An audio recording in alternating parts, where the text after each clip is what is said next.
नमस्कार दर्शकों, मैं शिवा शेख और आप देख रहे हैं MNS न्यूज। स्वागत है आपका प्राइम टाइम में। एक नजर डालते हैं हेडलाइंस की ओर।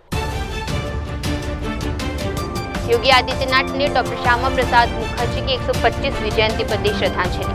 धर्मशाला में 14वें दलाई लामा का भव्य 90वां जन्मदिन समारोह। मुरादाबाद में मुहर्रम जुलूस और कांवड़ यात्रा के लिए प्रशासन ने कसी कमर।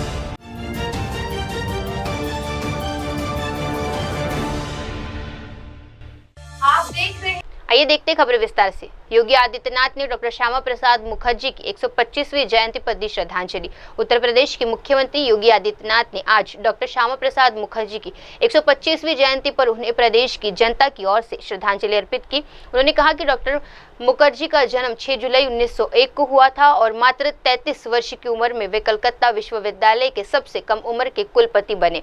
वे एक महान शिक्षाविद और स्वतंत्रता सेनानी थे, जिसकी सेवाएं खासकर बंगाल के अकाल के दौरान अमूल्य रही। भारत माता के महान सपूत, महान शिक्षाविद, प्रखर राष्ट्रवादी राजनेता, स्वतंत्रता संग्राम सेनानी, भारतीय जनसंघ के संस्थापक अध्यक्ष डॉक्टर श्यामा प्रसाद मुखर्जी जी की आज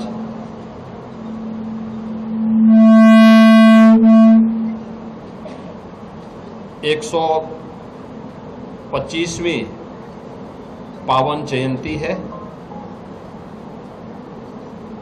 इस अवसर पर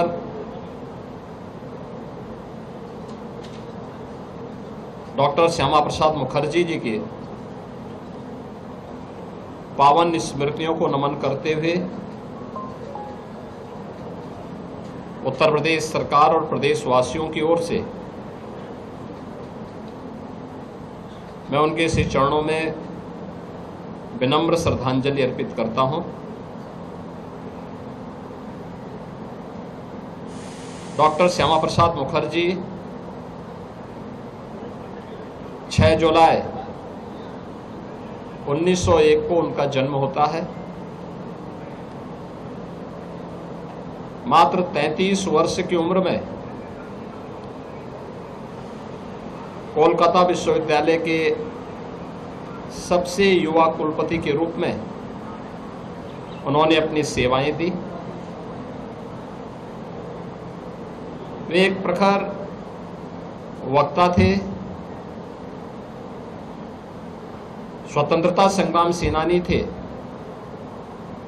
महान शिक्षाविद थे। पूरा जीवन। आइए बढ़ते हैं अगली खबर की ओर। धर्मशाला में 14वें दलाई लामा का 90वां जन्मदिन समारोह। धर्मशाला में 14वें दलाई लामा के 90वें जन्मदिन के भव्य समारोह के दौरान केंद्रीय मंत्री किरेन रिजिजू ने उन्हें न केवल एक आध्यात्मिक नेता बताया, बल्कि प्राचीन ज्ञान और आधुनिकता के बीच एक जीवंत सेतु बताया। उन्होंने कहा, आपकी पवित्रता और नेतृत्व हम सभी के लिए प्रेरणा का स्रोत है। आपकी उपस्थिति हमारे देश के लिए एक आशीर्वाद है, जिससे दलाई लामा अपनी आर्य भूमि मानते हैं। All my Tibetan brothers and sisters inside India and outside Tibet, ladies and gentlemen. Today, with deep reverence and boundless joy, I join millions around the world in wishing His Holiness the 14th Dalai Lama a most happy and joyful 98th birthday. This is a celebration of a remarkable life dedicated to compassion, wisdom, and non-violence. Your Holiness, you are more than a spiritual leader. You are a living bridge between ancient wisdom and the modern world. For over 7 decades, you have carried the light of Buddha's teachings with humility and clarity, guiding not only followers of Tibetan Buddhism, but people of all faith and backgrounds towards a more compassionate and ethical way of life.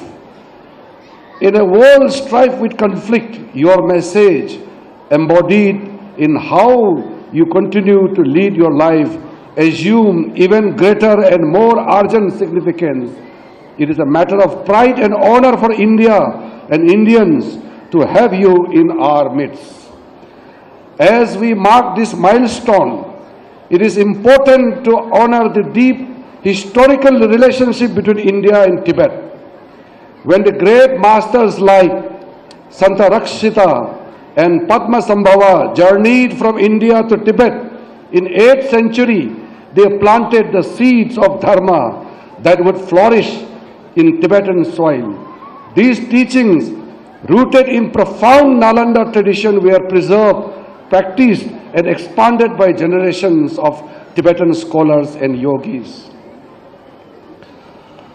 On behalf of people of India and government of India, I bow down at his lotus feet and wish him a very happy birthday and a long life, so that he guides us all and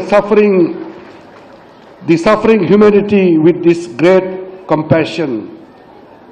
Your Holiness is undoubtedly a visionary statesman and a spiritual master whose influence extends to global ethics.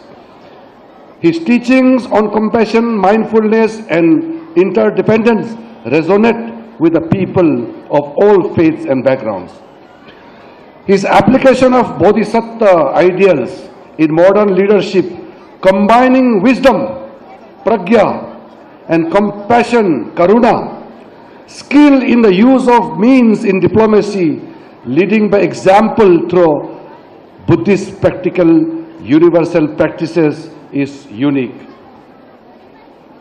His Holiness the Dalai Lama is one of the most revered, admired and worshipped global spiritual leaders and the most honored guest of India.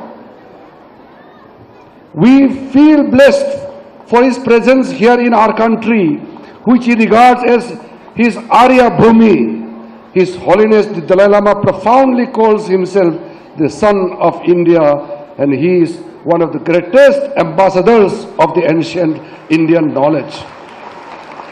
He has always held the view that India can make significant contributions towards world peace through inner peace by utilizing ancient Indian knowledge and combining it with modern education. He has time and again reiterated the need for India to revive its ancient knowledge. आइए बढ़ते हैं अगली खबर की ओर। मुरादाबाद में मोहर्रम जुलूस और कावड़ यात्रा की तैयारियां। मुरादाबाद में इस साल मोहर्रम और कावड़ यात्रा को लेकर प्रशासन ने कड़ी तैयारियां कर रखी है। डीएम अनुज कुमार सिंह ने बताया कि शांति समिति के साथ बैठक कर ताजिए की ऊंचाई और बच्चों की भागीदारी को लेकर सख्त दिशा निर्देश दिए गए हैं। उन्होंने विश्वास जताया कि इस बार की मोहर्रम का त्यौहार पिछले वर्ष की तरह शांतिपूर्ण तरीके से मनाया जाएगा। कावड़ यात्रा के लिए भी प्रशासन पूरी तरह तैयार है। कावड़ मार्ग की स्थिति इस बेहतर बार और सड़क निरीक्षण के बाद भी पीडब्ल्यूडी और नगर निकाय से समस्याओं को दूर करने के में लगे हुए हैं। लोगों ने पूरे रूट का भ्रमण कर लिया है, शहर में भी और अन्य जो कस्बे जहां पे बड़े आयोजन होते हैं उसको हम लोगों ने विजिट कर लिया है। लगातार वहां पे सफाई व्यवस्था का ध्यान रखा जा रहा है। इसके साथ ही साथ लोगों के साथ पीस कमेटी की बैठकें भी हुई, जिसमें उन्हें ताजिए की हाइट को लेके, उसके बाद बच्चों के जुलूस में किस प्रकार से सम्मिलित किया जाना है, पारंपरिक रूट को रखा जाए, आयोजन पारंपरिक रखा जाए, इन सब के संबंध में उन्हें बहुत स्पष्ट दिशा निर्देश दिए गए हैं। मुझे विश्वास है कि पिछले वर्षों की तरह, गत वर्षों की तरह इस बार भी जो मुहर्रम का त्योहार है वो शांतिपूर्ण हम लोग यहाँ पे उसको कराएंगे। इसके साथ ही साथ कांवड़ का जो रूट है, कांवड़ की भी तैयारियां लगातार हम लोग कर रहे हैं। जो रास्ते हैं उसकी स्थिति इस बार काफी बेहतर है। जो अन्य जो छोटी बड़ी जो कमियां रह गई हैं उसको हम लोगों ने कल उसका निरीक्षण किया और उसको लगातार सही करने का काम पीडब्ल्यूडी, एनएच और हमारे जो नगर निकाय हैं वो कर रहे हैं। इसके साथ ही साथ जो हमारे बिजली के पोल हैं जो रास्ते में आते हैं, कोई हादसा ना हो उसको देखते हुए उनको इंसुलेटेड प्लास्टिक रैपिंग इत्यादि का काम उसमें किया जा रहा है। जो तार नीचे लटके हुए हैं उनको कसने का काम किया जा रहा है। जो निष्प्रयोज्य बिजली के तार है उसको हटाने का काम किया जा रहा है। रास्ते को प्रकाशमान रखने के लिए व्यवस्था बनाने की कोशिश ग्राम पंचायतों और नगर निकायों के माध्यम से की जा रही है। इसके साथ ही साथ हम लोग जो कांवड़ का जो मेन जो रास्ते हैं उस पे कैमरे भी हम लोग लगवा रहे हैं। कुछ कैमरे गत वर्षों के लगे हुए हैं, उसको क्रियाशील भी कर रहे हैं। इसके साथ ही साथ कुछ ऐसे रास्ते हैं जिसमें रात में जहां पे लेपर्ड इत्यादि की अगर साइटिंग की अगर संभावना रहती है तो उसको भी हम लोग इसमें अकाउंट फॉर कर रहे हैं। कुछ ऐसे व्यक्तियों को भी हम लोगों ने चिन्हित किया है जिनका गत वर्षों में कुछ नेगेटिव रोल रहा है आयोजनों के दौरान, तो उसमें शांति व्यवस्था बनाए रखने के लिए ऐसे लोगों को पाबंद भी करने का काम किया जा रहा है। सर, इसमें जो हाईकोर्ट के निर्देश हैं उनके पालन का भी ध्यान रखा जा रहा है। जो हाईकोर्ट ने जो कांवड़ को लेकर निर्देश दिए हैं, जो सरकार का निर्देश है, सुरक्षा व्यवस्था से लेकर सारी उसमें इंतजाम किया जा रहा है। देखिए, सारी व्यवस्थाएं और सरकार के जितने भी जो निर्देश हैं शासन के, वो सबका अनुपालन विधिवत कराया जाएगा। जो जितने भी जो हमारे डीजेज हैं उनको अपनी हाइट को नियंत्रित रखने के लिए निर्देश दिए गए हैं। साथ ही साथ जो जिस रूट से गुजरते हैं उसके आसपास के रहने वाले लोगों को ध्यान में रखते हुए, उनकी हेल्थ इत्यादि को ध्यान में रखते हुए अपने वॉल्यूम को भी कंट्रोल में रखने के लिए कहा गया है। और मुझे लगता है लोग हमें इसमें इसका समर्थन भी करेंगे। इसके साथ ही साथ जो मुहर्रम का त्योहार है उसमें ताजिए की हाइट को 12 फीट से ऊपर नहीं ले जाने के लिए भी निर्देश दिए गए हैं। तो मेरा मानना है कि हम लोग सभी जितने भी निर्देश हैं उसका अनुपालन कराते हुए शांतिपूर्ण तरीके से इस बार आयोजन करवा पाएंगे। आइए बढ़ते हैं अगली खबर की ओर। मुंबई में श्री विट्ठल मंदिर में आषाढ़ी एकादशी समारोह उप मुख्यमंत्री एकनाथ शिंदे ने किया अभिषेक। मुंबई के वडाला स्थित प्रसिद्ध श्री विट्ठल मंदिर में आषाढ़ी एकादशी के पावन अवसर पर एक विशेष महाभिषेक का आयोजन किया गया। महाराष्ट्र के उप मुख्यमंत्री एकनाथ शिंदे ने विधिवत पूर्व भगवान विट्ठल और देवी रुक्मणी का अभिषेक किया। ये महाभिषेक श्रद्धालुओं के लिए एक विशेष आध्यात्मिक अवसर होता है जो आषाढ़ी एकादशी के महत्व को और बढ़ावा देता है। इस अवसर पर मंदिर में भारी संख्या में भक्तजन मौजूद थे जिन्होंने भक्ति और श्रद्धा के साथ पूजा अर्चना में हिस्सा लिया। देवी माधवी माधव्या लक्ष्मी प्रियसखीं देवी नमामि चतुर्भुजां महालक्ष्मी च विद्महे विष्णुपत्नी च धीमहि तन्नो लक्ष्मी प्रचोदयात्। श्रीर्वचस्य मायुष्यमारोग्यमाभ्याच्छुभमानमह्यते अन्यन्धनं पशुं बहुपुत्रा भूषितसंवत्सरं दीर्घमायुः। ओम बृहस्पतिरुक्तामदाने शवशद विश्वे देवासूक्तवाचफ्रेत्मात्रमामायुते मधुमनिष्ये मधुजनिष्ये मधुवक्षामि मधुवदिष्यामि मधुमतेन देवेभ्यो वाचमुद्याशकुशूषेण्यां मनुष्येभ्यस्तम्मा देवा अवन्तु शोभाये पितॄन्वदन्तु। ओम नमो रुद्रेभ्यः। ओम शांति शांति शांति। ओम नमस्कार ब्रह्मण्यो भूतोदेशे नमः। नमस्ते स्तनोने बाहुभ्यां ते नमः। यातो शिशोत्मा शिवं बभूवते धनुः शिवाय रव्याय तवदया नद्रोणया याते शिवा धनुर घोरापापकाशे तया नस्तनभाषन्तं यागरिषन्तामजापतिः यामिषं संतहस्ते विवश। आइए बढ़ते हैं अगली खबर की ओर। मंडी में भारी नुकसान के बाद पुनर्निर्माण कार्य जारी। हिमाचल प्रदेश के मंडी क्षेत्र में हाल ही में आई प्राकृतिक आपदा के कारण भारी नुकसान हुआ है। पूर्व मुख्यमंत्री जयराम ठाकुर ने बताया कि पीडब्ल्यूडी मंत्री विक्रमादित्य सिंह ने स्वयं जाकर नुकसान का जायजा लिया है और उन्होंने शीघ्र सुधार का आश्वासन दिया है। जयराम ठाकुर ने कहा कि नुकसान से उभरना बेहद जरूरी है, लेकिन इससे भी महत्वपूर्ण ये है कि भविष्य में ऐसी घटनाओं से बचाव के लिए उपाय किए जाए। उन्होंने मंत्री को सुझाव दिया है कि सड़कों की मरम्मत में बीआरओ की विशेषज्ञों का इस्तेमाल किया जाना चाहिए। काफी एरिया में देखिए 4 दिन से आप लगातार घूम रहे हो, आज विक्रमादित्य के साथ भी मिले, क्या कहना चाहेंगे इससे? जो एरिया है कब तक क्या बन जाएगा, कब तक हो जाएगा? देखिए, अभी तक तो स्टेट गवर्नमेंट के पास जो इन्फॉर्मेशन जारी थी वो चश्मदीद गवाह के रूप में जो है विक्रमादित्य जो मंत्री हैं, पीडब्ल्यूडी मंत्री, उन्होंने देखी है और स्वयं वो महसूस कर रहे हैं कि बहुत मैसिव डैमेज हुआ है, बहुत बड़ा नुकसान हुआ है और इस नुकसान की भरपाई करना आसान नहीं है। लेकिन फिर भी उसके बावजूद मिलकर के हम इस सारी चीज के लिए काम करेंगे, ऐसा उन्होंने कहा है। मैं उम्मीद करता हूं कि सरकार का सहयोग इसमें मिलेगा, निश्चित रूप से मिलेगा, ऐसा मैं मानता हूं। और जो हमारे अपने लेवल पर जो एफर्ट्स है, मैं एक यहाँ विधायक होने के नाते जो यहाँ के लिए, इस क्षेत्र के लिए जो प्लान्स दे सकता हूँ, चीजों को लेकर के भी क्या करना है, कैसे करना है, उन चीजों में अपनी पार्टिसिपेशन में जरूर दूंगा। और मैं उम्मीद करूंगा कि स्टेट गवर्नमेंट इसमें सारे प्रोजेक्ट सेंट्रल गवर्नमेंट को भी भेजे, स्टेट गवर्नमेंट की लेवल पर जो है यहाँ पर फंड्स का प्रोविजन होकर के जो है आगे की जो नुकसान के लिए भरपाई करना एक बात है, लेकिन आगे के लिए नुकसान ना हो ये भी इम्पोर्टेंट है। उस दृष्टि से मैं चाहूंगा कि भी इस सारी चीज को लेकर करने की आवश्यकता है। सर, इंफ्रास्ट्रक्चर हम जिस तरह से देख रहे हैं बहुत ही ज्यादा बुरी कंडीशन में है, क्या लगता है आपको बीआरओ की मदद लेनी पड़ेगी? क्योंकि जिस तरह से हम देख रहे हैं हमें लग नहीं रहा कि ना, मुझे सिर्फ इतना कहना है कि देखो अब डिपार्टमेंट एक्टिवेट हुए हैं थोड़ा, लेकिन उसके बावजूद भी मैं ये मानता हूं कि जो डैमेजेस हुए हैं, जो रोड इंफ्रास्ट्रक्चर को डैमेज हुआ है, और मैं मंत्री जी से भी इस बात को लेकर के बात कहूंगा कि निश्चित रूप से इसमें बीआरओ की मदद ली जाए, क्योंकि एक्सपर्टी है उनकी एक फील्ड में, पर्टिकुलरली जो जहां वैली ब्रिज बनाना है वहां पर फटाफट बनाया जा सकता है। और इसके अलावा रोड को रिस्टोर करने के लिए जो प्रयत्न करने की आवश्यकता है। अभी तो मेन रोड का काम चल रहा है, 5 दिन होने के बावजूद हम एसडीएम हेडक्वार्टर तक अभी तक नहीं पहुंच पाए। जिंजहली कहीं अलग से है, छतरी का इलाका, शिलीबागी का इलाका बहुत, क्योंकि जो लिंक रोड्स हमारे इस कदर डैमेज हुए हैं उनको बहुत वक्त लगेगा। तो इसलिए हम ये की बात कह रहे हैं कि मल्टीपल पॉइंट से जो है वो हम शुरू करें और मशीनें लगा करके, ताकि रोड को ज्यादा से ज्यादा रोड रिस्टोर होगी तो बाकी चीजों को लेकर के भी फिर सुविधा रहती है। बिजली का, पानी का काम करना, ये सारी चीजों के लिए सुविधा रहेगी। यहाँ पर नेटवर्क नहीं है हमारा कम्युनिकेशन के लिए, उसके लिए भी सुविधा रहेगी। लेकिन सरकार की ओर से इसको फोकस करना है, क्योंकि अभी तक हम कह रहे थे कि बहुत नुकसान हुआ है, लेकिन आज मंत्री जी आए हैं तो मुझे लगता है कि वो पूरा असेसमेंट करने के बाद ठीक जानकारी सरकार को देंगे। आइए बढ़ते अगली खबर की ओर।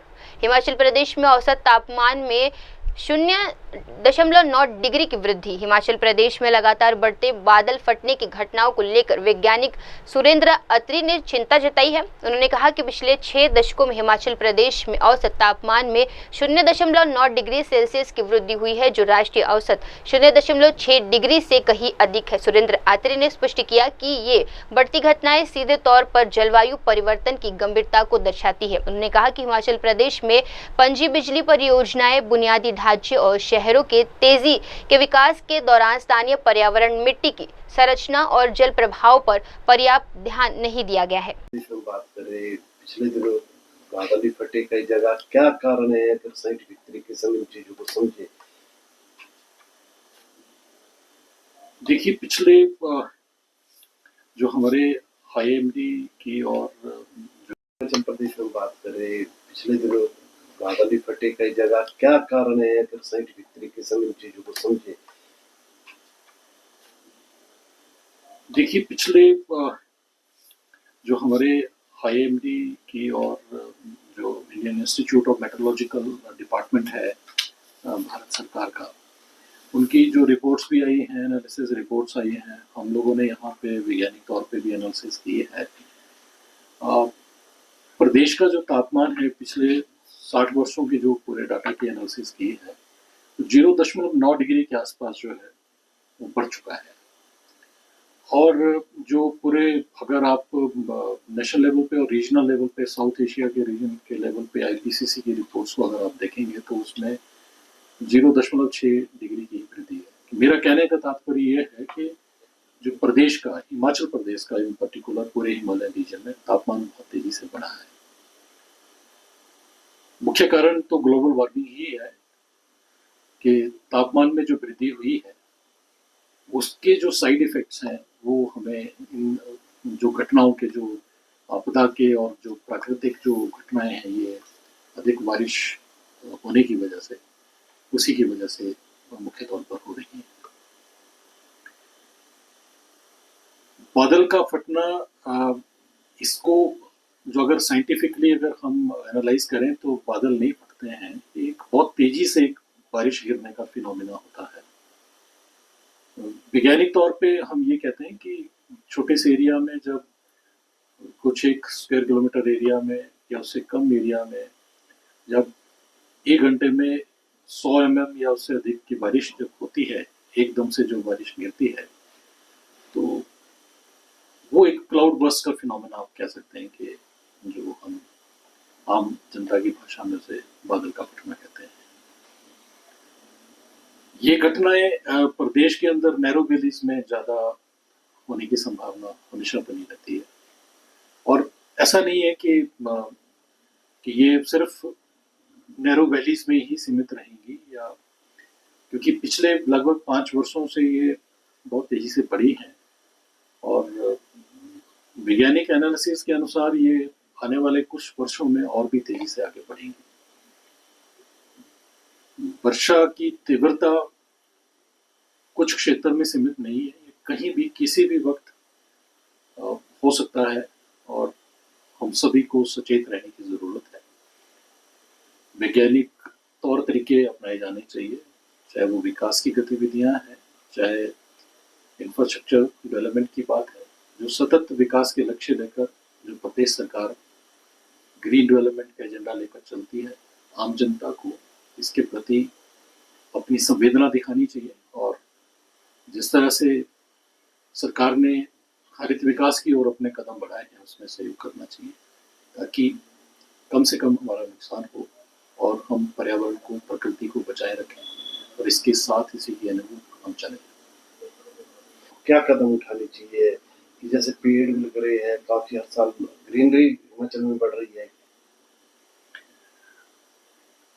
देखिए, ग्रीनरी बढ़ रही है और पौधारोपण किया जाना चाहिए, अवश्य रूप में किया जाना चाहिए, लेकिन कौन सी स्पीशीज, किस तरह की वनस्पति को हमें अपनाने की आवश्यकता है, जो वनस्पति यहाँ पे एग्जिस्ट करती है उसी को अपनाया जाना चाहिए।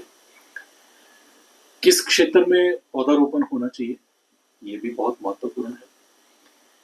आपको पहले जो हमारे यहाँ पे जो विकास की वजह से काफी ज्यादा पौधे का कटान होता है, तो उसमें जो भारत सरकार के जो नियम है और जो फॉरेस्ट कंजर्वेशन एक्ट FCA जिसे कहते हैं, उसके अनुसार जो एफॉरेस्टेशन होती है, कंपनसेटरी फॉरेस्टेशन जिसे आप कहते हैं, उसके लिए जो भी प्रोजेक्ट लगते हैं उसके एवज में पौधारोपण किया जाता है। वो किन क्षेत्रों में होना चाहिए और किस रूप में होना चाहिए, किस तरह की उसमें स्पीशीज लगनी चाहिए, ये एक विज्ञान का विषय है और इसमें पूरी तरह से तथ्यों को एनालाइज किया जाना चाहिए, ईमानदारी से किया जाना चाहिए। ये एनालाइज किए जाते हैं, लेकिन वो कितने साइंटिफिक हैं, कितने नहीं है, ये विषय एक अलग बन जाता है। मेरा अपना मानना यह है कि पौधारोपण करने से पर्यावरण सुदृढ़ होता है, लेकिन excess of everything is bad.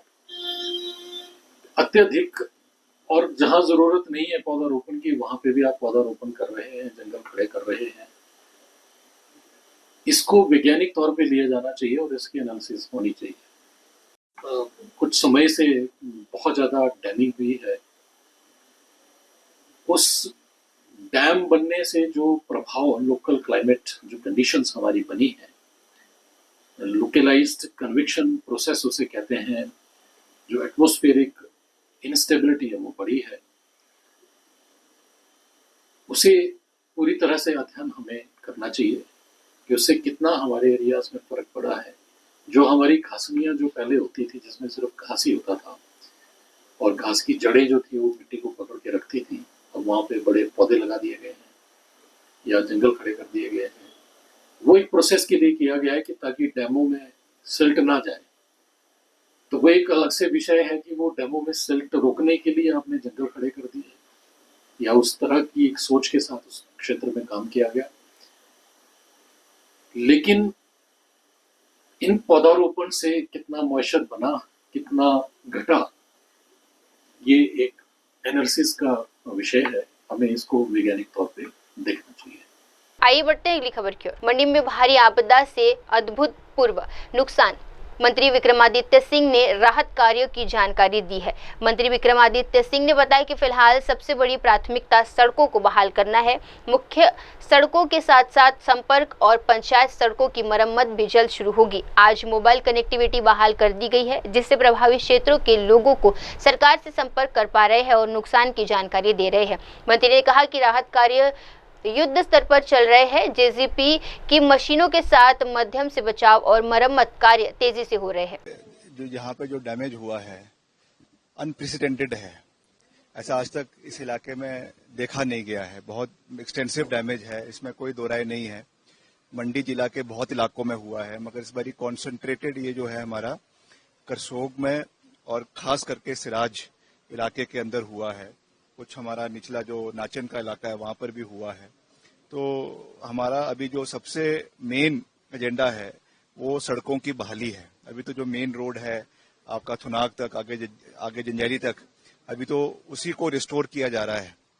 अभी जितने इसमें आगे लिंक रोड्स है, पंचायतों की रोड्स है, गांव की रोड्स है, उस पर भी आने वाले समय में फोकस किया जाएगा। आज ही कनेक्टिविटी यहाँ पे मोबाइल की जुड़ी है। तो अब लोगों के फोन आने शुरू हो रहे हैं कि किस किस इलाके में कैसा कैसा हाल चला हुआ है। तो उसके ऊपर हम वॉर फुटिंग के ऊपर जो है वो कार्य करेंगे। अभी भी सारी पोकलेन मशीन्स है, जेसीबी मशीन्स है, जगह जगह के ऊपर वो लगी हुई है और पीडब्ल्यूडी ने अच्छा काम किया भी है। मगर फिर भी seeing the extent of the damage that has happened, ये जैसे मैंने कहा अनप्रेसिडेंटेड है। तो निश्चित तौर से हमको दुख भी है कि बहुत सी जानें भी इसमें जो है वो गई है। अभी तक शवों का जो है बरामदगी भी अभी तक नहीं हो पाई है। तो इस चीज पे हमारा जो है हम सब मिलकर इसके ऊपर कार्य कर रहे हैं, सरकार कर रही है, सभी दलों के लोग इस पे कार्य कर रहे हैं, एनजीओज इसमें कार्य कर रहे हैं। It is a collective effort, क्योंकि ये तो ह्यूमैनिटी का कार्य है और इसमें हम सबको मिलकर इस पे कार्य करने की आवश्यकता है। तो मुझे विश्वास है कि आने वाले समय में, क्योंकि अभी तो मानसून शुरू हुआ है, अभी तो प्री मानसून है, but we have to be very careful कि भविष्य में इस तरीके की चीजें ना हो। उस पर हम पूरी मजबूती से सब मिलकर कार्य करेंगे और जितना भी रिलीफ वर्क है, जितनी भी गाड़ियां लगनी है, जेसीबीज लगनी है, उसके ऊपर भी कार्य होगा। बहुत सी आईपीएच की स्कीम्स भी डैमेज हुई है। आज डिप्टी चीफ मिनिस्टर भी यहाँ पर आए थे, उन्होंने भी उसका निरीक्षण किया है। तो मिलकर हम हर चीज पे कार्य करेंगे और यहाँ से जो हमारे नेता है, पूर्व मुख्यमंत्री है जयराम ठाकुर जी, ये भी यहाँ की आवाज को पूरी बुलंदी से रख रहे हैं और प्रदेश सरकार के समक्ष भी रखेंगे, केंद्र में भी रखेंगे। तो मिलकर हम सब यहाँ पर यहाँ की समस्याओं को, उनका निवारण करने का पूरा प्रयास करेंगे। केंद्र से भी कुछ रिलीफ फंड मिले थे डिजास्टर, पिछले साल भी ऐसा हुआ था, क्योंकि लोगों की बहुत होप है, क्योंकि लोगों के बहुत सारे इंफ्रास्ट्रक्चर हुए, सेब के पेड़ हुए, बहुत डैमेज हुआ। क्या लग रहा है कि कब तक उन तक चीजें पहुंच पाएंगी, क्योंकि लोग बहुत परेशान हैं? देखिए, अभी थोड़ा इसमें रिलीफ में समय तो लगेगा और जो आप केंद्र से सहयोग की बात कर रही हैं, निश्चित तौर से वो मिला है, मगर अभी तक वो हमको क्योंकि अगेंस्ट वर्क वो पैसा मिला है। तो अभी जब उसका पूरा हमारा एक यहाँ से रिपोर्ट्स जाएगी, उसके बेसिस पे वो पैसा हिमाचल को मिलेगा। उसमें करीबन जो भी बजट है 1500 करोड़ प्रदेश केंद्र का है, 2500 करोड़ स्टेट का है, तो उस हिसाब से है वो हम भेजेंगे। मगर ये तो नया डैमेज है, तो इसको भी हम इसकी भी रिपोर्ट्स बनाएंगे, आने वाले समय में इसका भी आंकलन किया जाएगा। मगर हमें ये भी देखना है कि बार बार ये चीजें क्यों हो रही है और बार बार निश्चित तौर से क्लाइमेटिक चेंजेस है, ग्लोबल वार्मिंग है, उन सब का भुगतान तो हम देख ही रहे हैं। सड़कों का इस इलाके में जो है एक्सटेंसिव नेटवर्क है, तो उसमें भी कहीं ना कहीं हो सकता है कई जगहों पे जो है डंपिंग हुई है, कई जगहों पे एक्सटेंसिव पेड़ के कटान हुए हैं। सब चीजों को हमें देखने की आवश्यकता है, क्योंकि स्टडी करने की आवश्यकता है। बार बार ऐसी चीजें ना हो, ये हम सबका एंडेवर होना चाहिए। हमारा एंडेवर केवल रिलीफ ही नहीं होना चाहिए, मगर उसके साथ साथ उसको प्रिवेंट कैसे किया जाए, वो भी हम सबको मिलकर उस पर ध्यान देने की आवश्यकता है। तो मिलकर हम इन सब चीजों को करेंगे, मगर स्केल निश्चित तौर से बहुत बड़ा है, बहुत से लोगों की जान गई है, हम सबको उसका बहुत दुख है और मिलकर हम यहाँ की जो रिलीफ वर्क्स है उसको हम करने का प्रयास करेंगे। आज सुबह जो मैंने जानकारी प्राप्त करी थी, करीबन 250 सड़कें हमारे पूरे जो है मंडी सर्कल के अंदर जो है वो बंद थी, उसको भी लगातार खोलने का प्रयास पूरे मंडी जिला के अंदर किया जा रहा है। उसको हम निश्चित तौर से सब मिलकर इस पे कार्य पूरा करेंगे। आइए बढ़ते अगली खबर की ओर। श्रीनगर में मोहर्रम जुलूस के दौरान एलजी मनीष सिन्हा की सहायता। श्रीनगर में मोहर्रम जुलूस के दौरान जम्मू कश्मीर के राज्यपाल और लेफ्टिनेंट गवर्नर मनोज सिन्हा ने समाज के विभिन्न वर्गों की सेवा में आगे आकर तीर्थयात्रियों को पानी की बोतलें और अन्य आवश्यक सामग्री वितरित की है। ये पहल जुलूस में शामिल श्रद्धालुओं की सुविधा और आराम को ध्यान में रखकर की गई है, ताकि इस पावन अवसर पर सभी को पर्याप्त जल और सहायता मिल सके। आइए बढ़ते अगली खबर की ओर। महाराष्ट्र विधानसभा में कांग्रेस नेता विजय वडेट्टीवार का बयान। महाराष्ट्र विधानसभा में कांग्रेस के नेता विजय वडेट्टीवार ने स्पष्ट किया कि उनकी पार्टी ने कभी हिंदी का विरोध नहीं किया है। उन्होंने कहा कि उनका विरोध केवल प्राथमिकता विद्यालयों में हिंदी थोपे जाने के मामले में है। वडेट्टीवार ने भाजपा पर निशाना साधते हुए कहा कि भाजपा को उनके कार्यक्रम में न जाने की चिंता नहीं करनी चाहिए, बल्कि अपनी चिंता करनी चाहिए। और नहीं जाने का कारण भी ये नहीं था, दो बंधु का मिलन था, वो उन्होंने कार्यक्रम किया। मराठी भाषा, हम लोगों ने कभी हिंदी का विरोध नहीं किया। हिंदी के शक्ति का विरोध हम करते हैं, इसलिए मराठी हिंदी शक्ति नहीं होना चाहिए। ठीक है, 5वीं क्लास से हिंदी पढ़ा रहे तो पढ़ाओ, पहली से क्यों, यह सवाल था। और नहीं जाने की कोई दूसरी वजह नहीं थी। और भाजपा को चिंता क्यों है कि हम नहीं गए, अरे हम जाए नहीं जाए, तुम अपनी चिंता करो ना, दोनों भाई एक आने के बाद में। कांग्रेस की चिंता क्यों करते हो? कांग्रेस नहीं थी, कांग्रेस क्यों नहीं गई? नहीं लगा, हम नहीं गए, जब आएगा तो जाएंगे, हमारा तो है अलायंस 2 जी के साथ में आगाड़ी है। अब दोनों भाई आकर कुछ महाराष्ट्र में एक आ रहा है तो लोग स्वागत कर रहे, तो उसको हमें घसीटने की जरूरत नहीं। हिंदी बोलने वाले राज्य आर्थिक रूप से पिछड़े हुए हैं, राज ठाकरे ने कहा। तो कल का हमने उनका भाषण सुना, ये सही है। महाराष्ट्र ने जो प्रगति किया है, या महाराष्ट्र आज देश के अंदर में 1 नंबर का राज्य जो बना था, महाराष्ट्र की संस्कृति, महाराष्ट्र का विकास, महाराष्ट्र का हर क्षेत्र में एक अलग प्रभाव, और महाराष्ट्र ये इकोनॉमिकल कैपिटल हिंदुस्तान का, ये सब कुछ जो है महाराष्ट्र में, ये मराठी आदमी के वजह से है, ऐसा उन्होंने कहा था, ये सच है। आज से मुख्यमंत्री महाराष्ट्र देवेंद्र फडणवीस पॉडकास्ट शुरू करने वाले महाराष्ट्र धर्म नहीं, पॉडकास्ट शुरू करने जा रहे हैं, हमें आनंद है महाराष्ट्र धर्म करके। हमारा यही कहना है कि हमारे सीएम जी से यही मांग है कि महाराष्ट्र धर्म छत्रपति शिवाजी महाराज की कल्पना है। वो धर्म कौन सा था? नीति का धर्म था, नैतिकता का धर्म था, इंसानियत का धर्म था, सबको समान अधिकार और सबको समानता का अधिकार छत्रपति शिवराय का था। महाराज ने कभी एक भी मस्जिद गिराई ऐसा कहीं इतिहास नहीं है। महाराज ने उल्टा मस्जिद को खड़ा करने के लिए कहा। महाराज ने शत्रु को भी उतना ही सम्मान दिया, जैसे कि अफजल खान का वध करने के बाद में उसकी समाधि भी किले के पास में खड़ी कर दी, बांधने को काम कर दिया। तो ये जो था महाराज का बहादुरी, महाराज की नीति थी कि किसानों को कुछ दुख न पहुंचे। किसानों को अगर हम लोग लड़ाई के लिए बाहर निकलते तो किसान के फसल को हाथ नहीं लगाए। यहां के महिलाओं को भी मां के समान उनको रखे, ये वो धर्म की बात थी। महाराष्ट्र धर्म छत्रपति शिवराय का वो धर्म था। वही धर्म के लिए अगर काम करते हैं तो बड़ा आनंद है, और वो धर्म छोड़कर वोट का धर्म करते हैं तो फिर जनता देखेगी। आइए बढ़ते हैं अगली खबर की ओर। संजीवनी मामले में गहलोत और शेखावत के बीच विवाद। संजीवनी मामले को लेकर केंद्रीय मंत्री गजेंद्र सिंह शेखावत से हुई कहासुनी के बाद राजस्थान के पूर्व मुख्यमंत्री और कांग्रेस नेता अशोक गहलोत ने अपना पक्ष रखा है। गहलोत ने कहा कि उन्होंने हाईकोर्ट के फैसले के बाद जो ट्वीट किया था वे दोहराया है, क्योंकि उसमें पूरी बात शामिल है। उन्होंने बताया कि सरकार बदलने के बाद भी 2 रिपोर्ट बनाई और क्लिक चिट दी गई है। हाईकोर्ट ने इस फैसले को रद्द नहीं किया बल्कि राहत दे दी है। गहलोत ने कहा कि उन्होंने नाम सार्वजनिक इसलिए किए क्योंकि वे गरीब लोग हैं और उनके कंपनी को बढ़ावा देने के सबूत मौजूद है। उन्होंने जोर देकर कहा कि कोई गलत काम नहीं किया गया है। बयान दिया मां के लिए कहा, उसका मैंने जवाब तो दिया, अभी ट्वीट किया मैंने, क्योंकि मैंने जब हाईकोर्ट का फैसला हुआ था तब जो ट्वीट किया मैंने वापस को रिपीट किया, उसमें सब बात आ जाती है, सब बात आ जाती है। और इतना ही मैं कहना चाहूँगा कि सरकार बदलते ही 2 महीने में नई रिपोर्ट बन गई और इनको दे दी क्लीन चिट। तो हाईकोर्ट ने कोई जब ये गए थे 482 के अंदर 482 में आना पड़ता है एफआईआर को पेश कराने के लिए, हाईकोर्ट ने उसको पेश नहीं किया।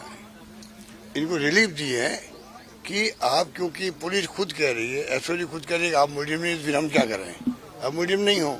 तो अगर अब सरकार या चाहे कोई तो लोअर कोर्ट में जाए और उसकी परमिशन लेके फिर केस आगे बढ़ा सकते हैं। तो रिलीफ कहाँ मिली है? जिस काम के लिए गए थे वो केस तो ही नहीं है। तो मैंने ट्वीट किया, उसमें सब बातें मैंने लिखी है, आप देख लीजिए। और फिर मैं कहना चाहूँगा, सवाल ये नहीं है कि माफ़ी दे नहीं दे, माफ़ी मांग कौन रहा है। मैंने तो कहा उनको चाहिए, जब सच्चाई इनको मालूम पड़ गई कि जो डॉक्यूमेंट लिखा हुआ था, जो डॉक्यूमेंट हमारे वक्त में हाईकोर्ट में पेश हुआ है एसओजी का, उसके अंदर इनके नाम थे, इनके परिवार वालों के नाम थे, इनका खुद का नाम था, वो मैंने खाली पब्लिक किया था। क्योंकि मेरे पास जो लोग आते थे ऐसे गरीब लोग हैं, आप अगर देख लो उनको लगे कि क्या इन्होंने जमीनें बेची होगी, गहने बेचे होंगे पुराने जमाने के, पेंशन मिली होगी, वो तमाम इन्होंने बेच करके पैसा जमा कराया, हमें अच्छा पैसा मिल जाएगा। और प्रमोट ये खुद करते थे उस कंपनी को, प्रमोट करने के प्रमाण है। खबरें आ चुकी है ये इस प्रकार की उनके आह्वान करते हो पब्लिक को, तो सबको मालूम है। तो मैंने इनको रिक्वेस्ट करी थी भी कि क्यों नहीं हम लोग मिलके, जब आप निर्दोष कहते हो अपने आप को, हम दोनों मिलके बातचीत करें। हम जाएं, बाड़मेर जा सकते हैं, जोधपुर जाएं, और कोई जिले में मान लो बड़ी संख्या में लोग हैं, वहां जाके उनको विश्वास दिलाएं। हम सब मिलकर के आपको रिलीफ कैसा मिले, पैसा वहां पर कैसे आए, उस दिन हम मिलकर काम करिए। मैंने ऑफर दी, इसमें क्या गलत काम किया। दूसरी बात मैं कहना चाहूंगा, अगर मान लो कांग्रेस सरकार के वक्त में नीयत खराब होती, तो जैसे इन्होंने 2 महीने में फैसला कर लिया, रिपोर्ट नहीं बना दी और इनको क्लीन चिट दे दी, अगर ऐसा ही तरीका हम अपनाते, हमने तो 2 साल लगाए होंगे। अगर नीयत खराब होती तो 2 महीने वाली रिपोर्ट इनकी तरफ तैयार होकर के कई लोग जेल जाते हैं। इनको पता नहीं लगता जो आज बोल रहे हैं ये, इनको पूछो, हमने कोई ऐसा काम नहीं किया। हम इनके परिवार की महिलाओं को कोई तंग नहीं करना चाहते थे, इसलिए कोई एसओजी आगे भी नहीं बढ़ी, क्योंकि हमारे यहाँ ये रिवाज है भाई, महिलाओं को नहीं उसको टच करना चाहिए, क्योंकि महिलाएं तो जो पुरुष कहता है वैसे वो पैसे जमा कराती है। तो महिलाओं का क्या दोष है, इनकी माँ का क्या दोष है, इनकी पत्नी है या इनके जो और भी साले वाले भी मेरे ख्याल उसके अंदर है। तो हमने तो खाली बस जांच की थी, जांच पूरी नहीं, उसके पहले चले गए हाईकोर्ट के अंदर एफआईआर को क्वेश करने, कहता है 482 के अंतर्गत कि मेरी एफआईआर को आप क्वेश कर दीजिए। क्वेश हाईकोर्ट ने की नहीं है, तो ये किस घमंड में बोल रहे हैं, मेरी समझ के परे हैं। मैं इनको फिर कहना चाहूंगा, अगर आप निर्दोष है तो हम साथ निकलें, बातचीत करें, और जो लोग पीड़ित थे उनको जाकर मिलें, और जो संघर्ष समिति है उनको विश्वास में लेना भाई हम आपका साथ देना तैयार है। उससे तो ये राइट लेफ्ट कर रहे हैं, और मैं मतलब माफी नहीं दूंगा, मैंने कभी नहीं कहा माफी दो या नहीं दो, मैंने तो कहा केस इनको विड्रॉ करना चाहिए। मैं फिर कहना चाहूंगा, मुझे कुछ लोगों ने कहा भी था भाई ये खुद भी चाहते हैं भाई कि कोई केस आगे नहीं बढ़े, हम लोग सब समाप्त करते हैं, कोई झगड़ा है तो मुझे खुशी हुई कि भाई चलो ये भी चाहते हैं झगड़ा समाप्त हो। और मुझे इसीलिए मैं आगे बढ़ के मैंने मीडिया को कह दिया कि जब ये खुद चाहते हैं कि केस समाप्त हो, आपस में कोई झगड़ा नहीं हो, तो इसका मतलब ये चाहते हैं भाई कि गरीबों को न्याय मिले। इस भ्रम में मैंने कह दिया जोधपुर के अंदर, भाई क्यों नहीं हम जब सब मिलकर के इन जो बेचारे कोई सोच नहीं सकता, कुछ लाख लोग कहते हैं, कुछ 1.25 लाख कहते हैं, क्या क्या लोग आए मेरे पास में कपड़े पहनने के लिए नहीं, और 25 लाख जमा कर दिए। इसका मतलब जो पुराने लोग हैं जमीन बेची होगी, अपने महिलाओं के गहने बेचे होंगे, क्या क्या किया गया होगा।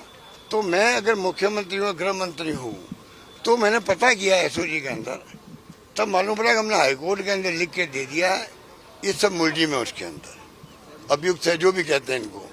तो मैंने वो बात मीडिया को कह दी, जिससे कि जनता को लगे, जो पीड़ित उनको लगे भी सरकार हमारे पक्ष में खड़ी है। ये तो कोई सरकार किसी पार्टी की हो, ये चाहेगी भाई कि लोगों को लगे कि हम आपकी पैरवी कर रहे हैं। दुर्भाग्य से भजनलाल शर्मा जी की जो ये सरकार है, इसने बजाय इसके कि उनको विश्वास दिलाते 2 महीने में नई रिपोर्ट तैयार कर दी, सबको फ्री कर दिया। तो आप सोच लीजिए, हमारी नीयत खराब होती, जेल भेजने की नीयत होती, हम भी इनके तो 2-4 महीने में रिपोर्ट तैयार कर देते। हमने तो कई लोगों तो चार्टर्ड अकाउंटेंट बैठवाया है, चार्टर्ड अकाउंटेंट के माध्यम से एफएसएल कहते हैं, एफएसएल रिपोर्ट करते हैं, वो बनवाई हम लोगों पूरी तरह तहकीकात करके फिर जो हमने फीड किया है, मैंने कुछ बातें लिखी भी, आप जाके देख लीजिए। मैं अब भी कहना चाहूंगा कि मेरा कोई पूरे जीवन में मैंने किसी को कोई झूठा आरोप नहीं लगाया। मैं इनको ही कहना चाहूंगा, आपका जो खुद का औरा है, आप केंद्रीय मंत्री बने हो, केंद्रीय मंत्री को मैं बड़ा पद मानता हूँ कि एक अवसर मिला इनको जिंदगी के अंदर कि भाई आपको केंद्रीय मंत्री बनाया मोदी जी ने। अब केंद्रीय मंत्री भारत सरकार के मंत्री होता है, उसकी ड्यूटी होती है कि वो खुद आगे आकर के अगर और लोगों पर आरोप लगे उसको हल करे। ये तो खुद पे आरोप लगा है, उसके लिए तैयार नहीं है कि भाई हम जाके, जब मैं ऑफर कर रहा हूँ हम सब मिलके कर लें, तो मिले मुझसे मिले तो सही, कम से कम मिलके हम बात करें आपस के अंदर। ये 2 लोगों को साथ लेके आ जाए इनकी पार्टी के, हम बैठ के बात करें भी क्या किस प्रकार से हम इनको इमदाद कर सकते हैं, मदद कर सकते हैं, पैसा वापस दिला सकते हैं। सरकार सरकारी होती देखिए, और कानून बने हुए हैं, पैसे दिलाने कानून बने हुए हैं, आगे तो बढ़े कम से कम। पर ये चले गए हाईकोर्ट के अंदर और उसके बाद में नया फैसला हो गया, वापस जांच करो। सरकार नहीं आई, 2 महीने में जांच कर ली, हमें 2 साल लगे, तब भी हम उसकी जांच को आगे बढ़ा रहे थे हम लोग। तो 2 साल बना 2 महीने। आप सोच सकते हो कि हमने चार्ट अकाउंट में बैठा है कि कोई गलत नहीं फंसना चाहिए। मेरे रहते हुए कोई निर्दोष आदमी फंस जाए उसको मैं पाप समझता हूँ। अगर कोई निर्दोष आदमी फंस जाए झूठा, ये तो कानून में नहीं कहता है। संदेह का लाभ तो कानून देता है लोगों को। जो मर्डर किए हुए आरोप लगते हैं उनको भी कानून का लाभ मिलता, कानून का संदेह का लाभ मिलता है। ये तो एक ऐसा केस है जिसमें इनको खुद को चाहिए था आगे आके बातचीत करें। आइए बढ़ते अगली खबर की ओर। संजय राउत ने एमके स्टालिन के बयान पर दी प्रतिक्रिया। मुंबई में शिवसेना यूबीटी के नेता संजय राउत ने तमिलनाडु के मुख्यमंत्री एमके स्टालिन के बयान पर प्रतिक्रिया दी है। राउत ने कहा कि दक्षिण राज्यों का उद्देश्य हिंदी को अपने ऊपर थोपना नहीं है, लेकिन उनका अपना मकसद अलग है। उन्होंने स्पष्ट किया कि वे खुद हिंदी में बोलते हैं, पढ़ते हैं और सोचते हैं। उन्होंने बताया कि यहाँ हिंदी ट्वीट, हिंदी गाने और हिंदी अखबार सामान्य है। संजय राउत ने कहा कि उनकी लड़ाई राज्य के स्कूलों में कक्षा 1 से हिंदी को तीसरी भाषा के रूप में थोपे जाने के खिलाफ है, न कि हिंदी भाषा के खिलाफ है। जिस तरह से कल इशारा दिया, ऐसा लगता है कि अब सरकार को परिवर्तन जरूर होगा, केंद्र से लड़ने की ताकत। देखिए, दक्षिण के राज्य जो है वो सालों साल से इस विषय पर लड़ रहे और उनकी जो भूमिका है वो आज की नहीं है कि हमारे ऊपर हिंदी मत थोपिए, लेकिन उसका मतलब है कि हिंदी हम बोलेंगे ही नहीं। हम हिंदी बोलेंगे नहीं, हमारे राज्य में हिंदी किसी को बोलने नहीं देंगे। हमारी ये भूमिका नहीं है। हम हिंदी बोलते हैं। आप देखा, मैं हिंदी बोलता हूँ, मैं हिंदी पढ़ता हूँ, मैं हिंदी देखता हूँ, मैं हिंदी में सोचता हूँ। हमारी भूमिका है कि प्राथमिक स्कूलों में हिंदी की जो सख्ती हो रही है वो हम होने नहीं देंगे, वो हम होने नहीं देंगे। और हमारी लड़ाई यहाँ तक सीमित है, लेकिन फिर भी हमने एक जीत हासिल की है इस संघर्ष में। और एमके स्टालिन जो मुख्यमंत्री है तमिलनाडु के, उसने इस जीत के बारे में हमारा अभिनंदन किया और कहा है कि आपकी ये जीत है, उससे हमें भी प्रेरणा मिलेगी लड़ने के लिए। जरूर हम उनको शुभकामनाएं देंगे। लेकिन मुंबई में, महाराष्ट्र में हिंदी बोलने के ऊपर किसी के ऊपर हमने रोक नहीं लगाई है। हिंदी फिल्में यहाँ चलती है, हिंदी थिएटर चलता है यहाँ। आप जाइए, पृथ्वी थिएटर है या सत्यजीत दुबे जी का थिएटर है, ये सब थिएटर्स यहाँ चलते हैं। हिंदी गाने चलते हैं, हिंदी संगीत चलता है, हिंदी प्रोग्राम चलते हैं, हिंदी किताबें यहाँ आती है, यहाँ हिंदी अखबार चलते हैं।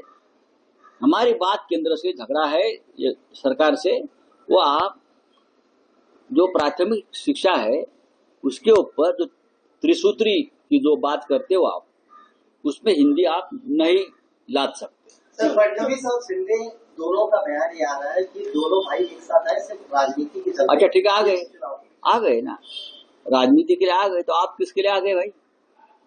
एकनाथ शिंदे, देवेंद्र फडणवीस, आप एक साथ किसके लिए आ गए हैं? हाँ, सोशल वर्क करने के लिए आए हैं क्या? आपकी संपत्ति जो बनाई है वो बांटने के लिए आए हैं? अशोक चव्हाण, सुनील तटकरे, प्रफुल्ल पटेल, एकनाथ शिंदे, अजित पवार, देवेंद्र फडणवीस, ये एक साथ क्यों आए हैं मुझे बताइए। ऐसा कौन सा महान विचार लेकर आप आए हैं? जी हाँ, अगर आप कहते हैं कि राजनीति के लिए आए तो समझ लीजिए हम राजनीति के लिए आए हैं, और ये राजनीति महाराष्ट्र में मराठी हित के लिए। राहुल गांधी जी ने बड़ा ट्वीट किया है, कहा है कि बिहार में कल एक बिजनेसमैन की दिन दहाड़े हत्या की गई। कहा गया कि बीजेपी और जो नीतीश कुमार है अब बिहार को एक क्राइम कैपिटल बना है, क्योंकि दिन दहाड़े जो है एक बिजनेसमैन की दिन दहाड़े मौत की गई। सरकार किसकी है वहाँ? नीतीश कुमार और बीजेपी की सरकार है। और मैं देखता हूँ बिहार में आजकल पटना में, पटना के आसपास इस प्रकार की हत्याएं, फिरौती, अपहरण के जो अपराध है बढ़ गए हैं। तो ये बात राहुल गांधी जी ने सही कही है। पल्लीडूम में विजय मोर्चा ठाकरे भाइयों का 20 साल बाद संगम। मुंबई के वर्ली डोम में आयोजित विजय मोर्चे में 20 साल बाद ठाकरे परिवार के दोनों प्रमुख नेता उद्धव ठाकरे और राज ठाकरे एक मंच पर एकत्रित हुए। इस खास मौके पर दोनों भाइयों ने मिलकर छत्रपति शिवाजी महाराज की प्रतिमा पर हार चढ़ाकर अपनी श्रद्धांजलि अर्पित की। ये एक ऐसा क्षण था जिससे राजनीतिक और सामाजिक जगत में उत्सव और एकजुटता की नई लहर दौड़ गई है। कार्यक्रम के दौरान राज ठाकरे ने जनता को संबोधित करते हुए कहा, मुझे हिंदी भाषा बुरी नहीं लगती, कोई भी भाषा बुरी नहीं होती, चाहे वे हिंदी हो, गुजराती हो या बंगाली हो। किसी भी भाषा को खड़ा करने में वर्षों की तपस्या लगती है। सन्माननीय उद्धव ठाकरे,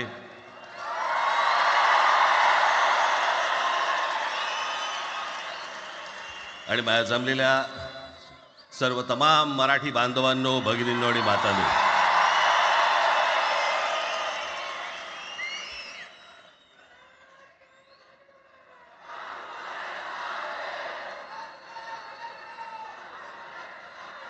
खरं तर दोघांची भाषणं संपली ना की एकत्र आरोळ्या ठोका.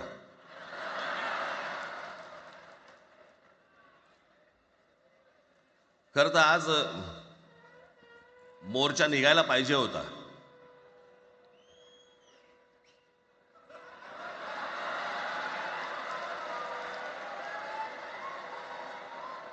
तोंडानेच आहे ना.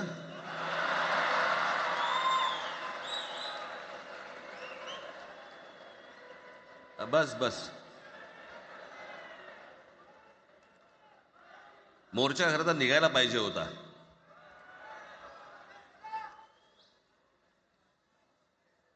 मराठी माणूस कसा सर्व बाजूने एकवटतो याचं एक चित्र मोठ्या प्रमाणावरती उभं राहिलं असतं.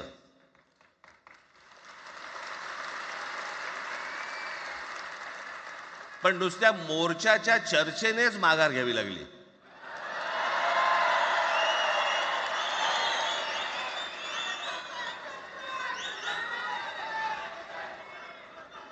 खरं तर आजचाही मेळावा हा खरं तर शिवतीर्थावरती मैदानात व्हायला पाहिजे होता.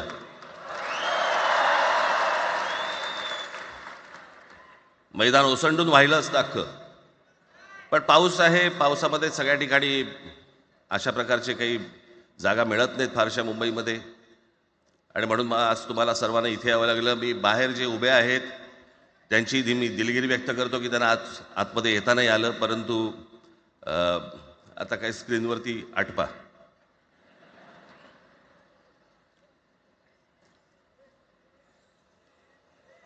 मी माझ्या मुलाखतीमध्ये एक म्हटलं होतं की ज्याच्यातनं या सगळ्या गोष्टी खरं तर सुरू झाल्या.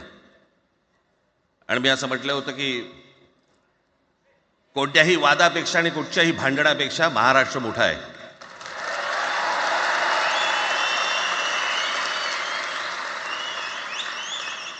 आज जवळपास 20 वर्षानंतर मी आणि उद्धव आम्ही एका व्यासपीठावरती आज येतो आहोत.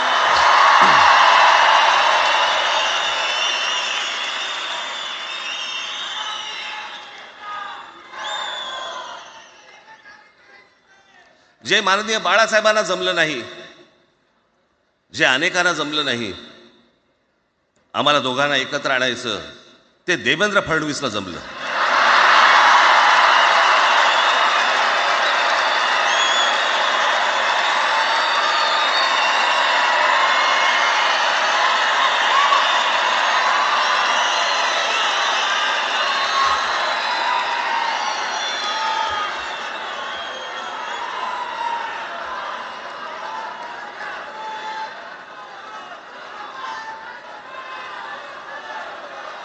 आता बऱ्याच सगळे चॅनल्सचे सगळे कॅमेरे तिकडे लागले, तिकडे लागले, इकडे लागलेत. आता संध्याकाळी सगळं सुरू होईल. आता काय वाटतं, काय दोघांची बॉडी लँग्वेज कशी होती? कोणी कमी हसलं का, कोणी जास्ती हसलं का, कोणी बोलतायत का? आपल्याकडे मूळ विषय सोडून इतर गोष्टींमध्येच फार रस असतो अनेकांना. खरं तर आजचा हा मेळावा, मोर्चालाही तीच घोषणा होती, आजच्या मेळाव्यालाही तीच घोषणा आहे की कुठचाही झेंडा नाही, मराठी हाच अजेंडा.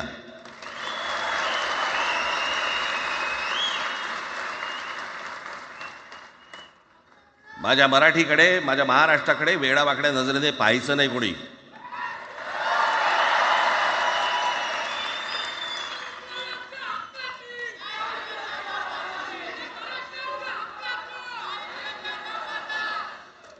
ठरलं ना आपलं सगळ्यात शेवटी द्यायच्या घोषणा. बसा, शांत बसा. खरं तर हा प्रश्नच अनाठाई होता, काही गरजच नव्हती. हे कुठून अचानक हिंदीचं आलं मला काही कळलं नाही. मला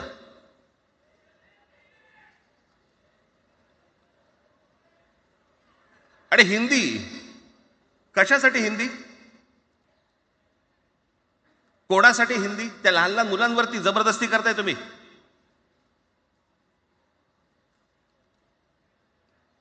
कोणाला विचारायचं नाही, शिक्षण तज्ञांना काही विचारायचं नाही, कोणाला काही विचारायचं नाही. बस आमची सत्ता आहे, आमच्याकडे बहुमत आहे, आम्ही लादणार. तुमच्या हातात सत्ता असेल ती विधान भवनात,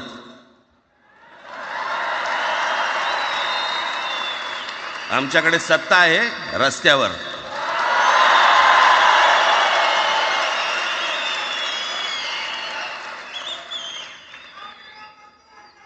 एक पत्र लिहिलं, 2 पत्र लिहिली,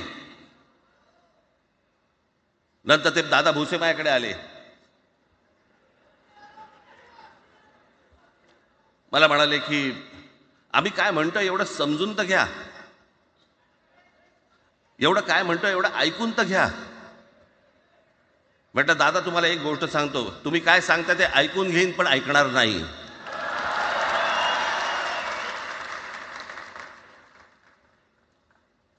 मराठीच्या विषयामध्ये त्याच्यात तुम्ही तिसरी भाषा लादताय. त्रिभाषा सूत्र, कुठलं त्रिभाषा सूत्र आणलं?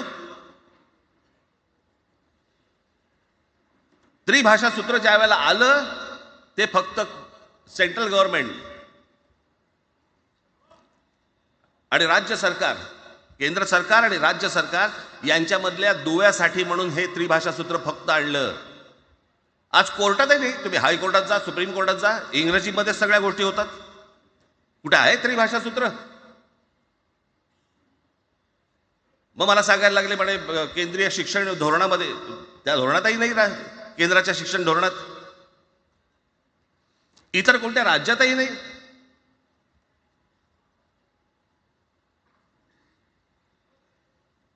महाराष्ट्रात प्रयोग करून पाहिला तरी दक्षिणेची राज्य तर हिंग लावून विचारत नाही त्यांना. पण महाराष्ट्र ज्या वेळेला पेटून उठतो त्यावेळेला काय घडतं आणि काय होतं हे आज राज्यकर्त्यांना समजलं असेल. त्याशिवाय का माघार घेतली?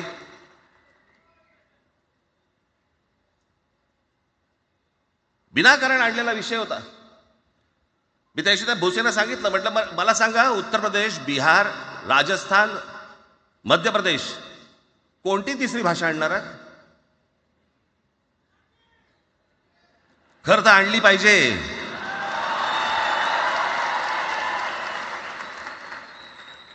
गंमत बघा, हिंदी भाषिक राज्य आहेत ती आर्थिकदृष्ट्या मागास,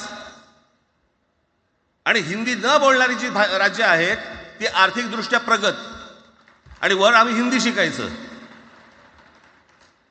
यांना हिंदीतून राज्य नाही सांभाळता आली, यांना राज्यांचा विकास नाही करता आला. जे हिंदी बोलत नाहीत त्या राज्यांमध्ये, हिंदी बोलत असलेल्या राज्यांमधनं नोकरी धंद्यासाठी लोक इकडे येत आहेत आणि हे म्हणतात हिंदी शिका. कोणासाठी शिकायचं? 5वी नंतर काय हिंदी चित्रपट सृष्टीमध्ये जाणार आहेत पोरगा?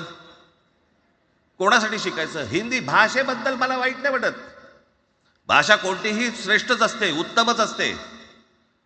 मग ती मराठी असेल, गुजराती असेल, तामिळ असेल, पंजाबी असेल, बंगाली असेल, हिंदी असेल, अजून कुठचीही असेल. एक भाषा उभी करायला खूप प्रचंड तपश्चर्या लागते, खूप लोकांची मेहनत असते. एक लिपी उभी करायला खूप प्रचंड ताकद लागते.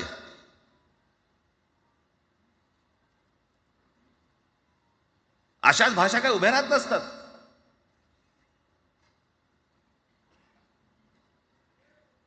आणि हे भाषेचं नवीन कुठून आणलं? त्या दिवशी ते अमित शहा म्हणाले ज्याला इंग्रजी येतं त्याला पुढे म्हणे लाज वाटेल म्हणे मला इंग्रजी येतं. अरे तुम्हाला नाही येत?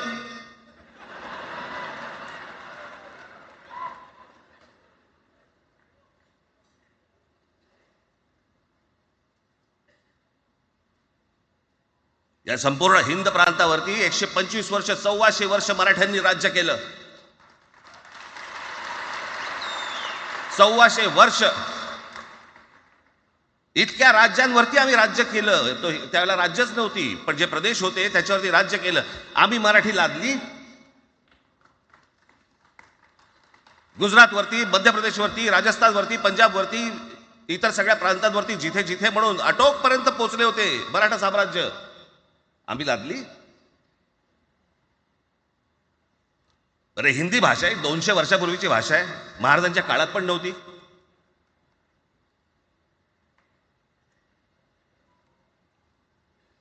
कशासाठी आणि कोणासाठी आणि काय करायचे नेमकं?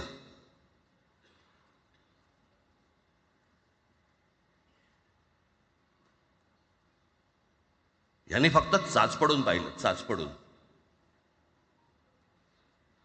मुंबई स्वतंत्र करता येते का याच्यासाठी अगोदर जरा थोडंसं भाषेला डिवचून बघू.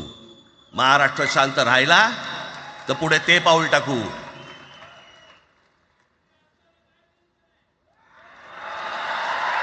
कोणाची माय व्हॅली आहे त्यांनी महाराष्ट्राला हात घालून दाखवावा, मुंबईला हात घालून दाखवावा.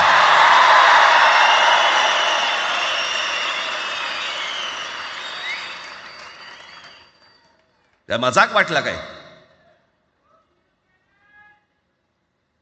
आम्ही शांत आहोत याचा अर्थ गांडू नाही आहोत.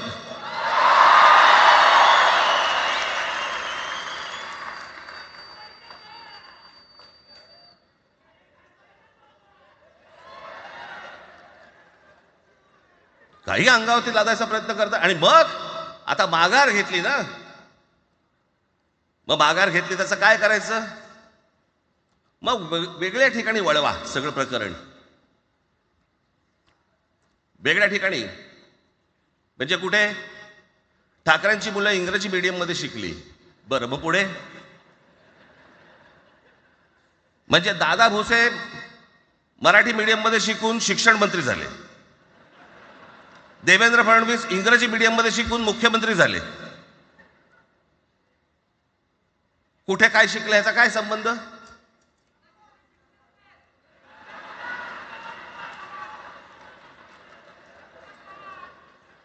अहो कोणाकोणाची मुलं इथे परदेशामध्ये शिकतायत, याद्या आहेत आमच्याकडे. त्याचं काय करणार आहात तुम्ही? आणि त्याच्यातल्या त्याच्यात मंत्रिमंडळातल्या एक एक मंत्र्याचं हिंदी आहे का? फेफरं येईल, फेफरं.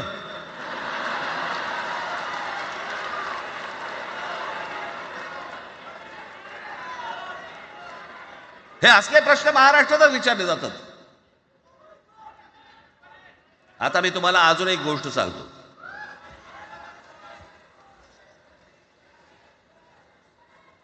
आम्ही मराठी मीडियम मध्ये शिकलो, हो शिकलो. आमची मुलं इंग्रजी मीडियम मध्ये शिकली, हो शिकली. मग याच्यावरती तुम्ही प्रश्न काय उपस्थित केला? ह्यांना मराठीचा पुळका कसा? हे इंग्रजी मीडियम मध्ये टाकतात. बरं, सन्माननीय माननीय बाळासाहेब ठाकरे आणि माझे वडील श्रीकांत ठाकरे हे इंग्रजी मीडियम मध्ये शिकलेले आहेत. या दोघांवरती तुम्ही मराठीबद्दल शंका घेऊ शकता का?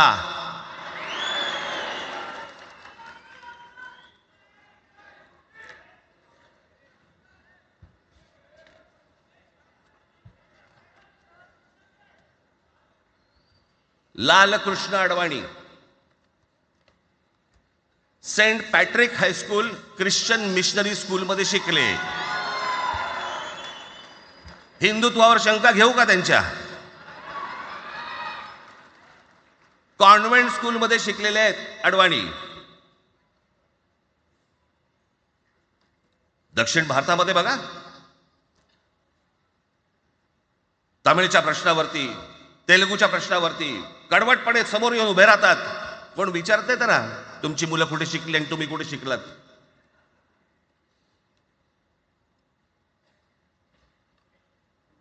उद्या मी हिब्रू भाषेत शिकीन, आणि मराठीपणाचा कडवट अभिमान बाळगीन, काय प्रॉब्लेम आहे?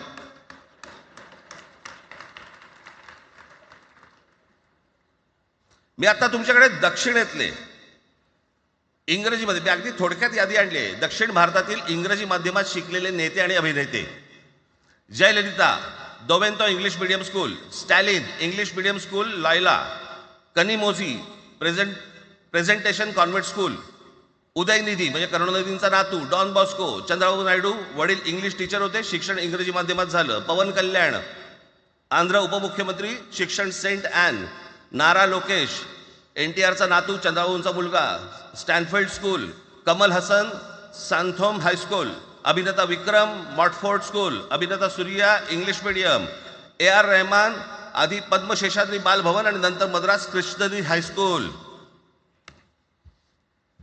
परवा दिवशीचा एक प्रसंग सांगतो. एका व्यासपीठावरती तामिळनाडूमध्ये AR रहमान व्यासपीठावरती उभे होते, काहीतरी कार्यक्रम होता, त्या बाई तामिळमध्ये बोलत होत्या. अचानक ती बाई हिंदीत बोलायला लागली. त्याच्यावरती रहमानने तिच्याकडे असं बघितलं, बोलला हिंदी, आणि व्यासपीठावरनं खाली उतरला.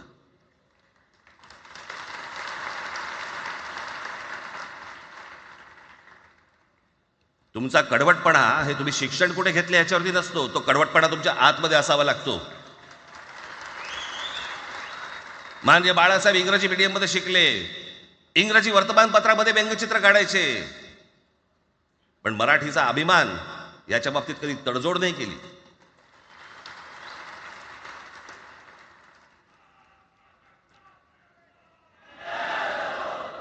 म्हणे एक भाषा म्हणे सगळ्यांनाच बांधून ठेवते. कुठची एक भाषा? आजपर्यंत काय वाकडं झालं? म्हणजे आपल्या संरक्षण खात्यामध्ये घ्या, आपल्या संरक्षण खात्यामध्ये जेवढी रेजिमेंट्स आहेत, मी फक्त तुम्हाला नावं वाचून दाखवतो.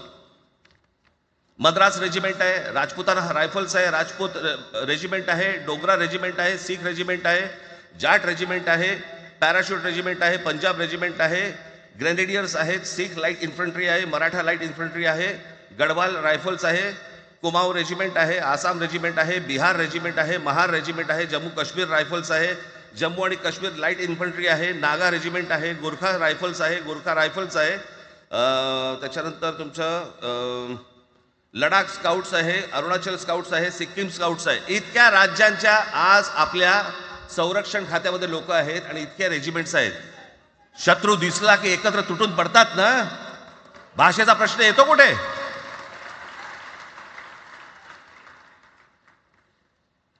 या देशामध्ये जेव्हा भाषावार प्रांतरचना झाली तीच या गोष्टींसाठी झाली ना, की प्रत्येक भाग तसे भाषांचे होते म्हणून.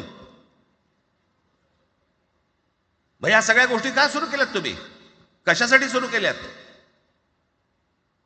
काय याच्या मागचं राजकारण? आत्ता सांगून ठेवतो. आज तुम्ही सगळेजण मराठी म्हणून एकत्र आलात. आज महाराष्ट्रामधला तमाम मराठी आज मराठी म्हणून एकत्र आला. टाळ्या वाजू नका. मी काय सांगतोय नीट ऐका. याचा पुढचं राजकारण ह्यांचं पुन्हा तुम्हाला जातीमध्ये विभागायला सुरुवात करतील. पुन्हा हे जातीचं कार्ड खेळायला सुरुवात करणार. मराठी म्हणून तुम्हाला कधी एकत्र येऊ देणार नाहीत. हे जातीपातीमध्ये विभागायला सुरुवात करतील. आता हे सुरू केलं. काल कोणीतरी ते व्यापाऱ्याच्या कानफडीत मारली मीरा भाईंदरला. त्याच्या काय इथे लिहिलं होतं काय गुजराती?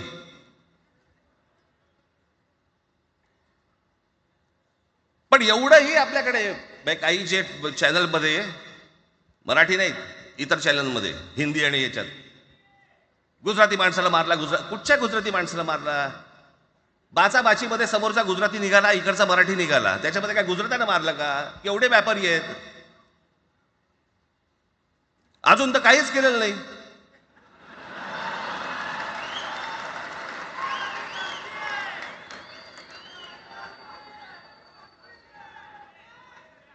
अर्थात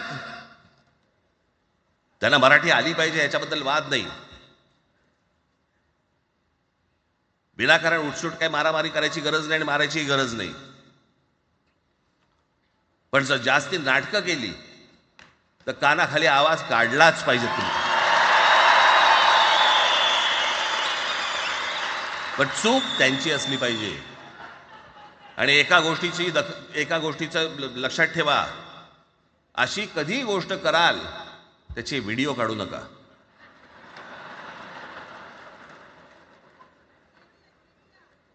आपल्यामध्येच त्यांना कळलं पाहिजे. कळलं का? मारणारा कधी सांगत नसतो, मार खाणारा सांगत असतो मला मारला म्हणून. त्यांना सांगू देत. पण याचा अर्थ उठसूट कोणालाही उगाच मारायचं काही कारण नाहीये. अनेक लोक आहेत, अनेक गुजराती लोक आहेत, माझ्या अनेक परिचयाचे आहेत. माझे एक मित्र आहेत नयन शाह म्हणून, त्याला मी गुजराठी म्हणतो. तुमचा विश्वास बसणार नाही इतकं अप्रतिम मराठी तर बोलतोच, विनोदाचंही अंग आहे.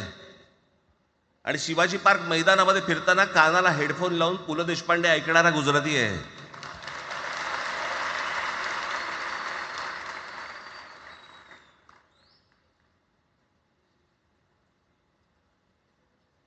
मी मगाशी तुम्हाला सांगितलं की हे मराठीचं बाळकडू, आमच्यासाठी ते बाळकडूच होतं.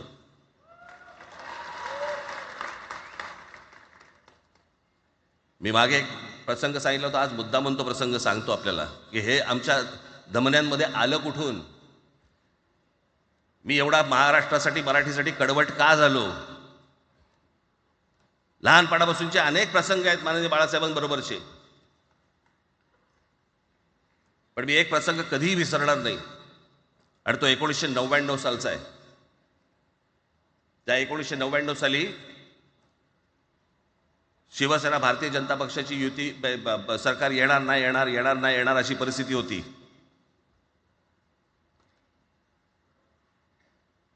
पवार साहेब त्यावेळेला त्यांनी राष्ट्रवादी काँग्रेस पक्ष स्थापन केला होता. वेगवेगळे लढले होते. आणि मग सगळ्या त्या वादामध्ये, शिवसेना भारतीय जनता पक्षाच्या त्या वादामध्ये काहीच होईना. दिवसामागून दिवस चाललेत, परंतु काही होईना. एके दिवशी मी मातोश्रीला खाली बसलो होतो, दुपारची वेळ होती. अचानक 2 गाड्या लागल्या. साधारणपणे 3:30-4 वगैरे वाजले असते. ते जरा वेळेला नाव विसरतो, पुण्याचं कोण जावडेकर, प्रकाश जावडेकर आणि काही मंडळी आली. मला म्हणाले, राज बाळासाहेबांना अर्जंट भेटायचंय. बऱ्याच वर्षानंतर राज आणि माझी भेट व्यासपीठावरती झाली. आता पंचायत अशी आहे की त्यांनी मला सन्माननीय उद्धव ठाकरे असं बोललेलं आहे.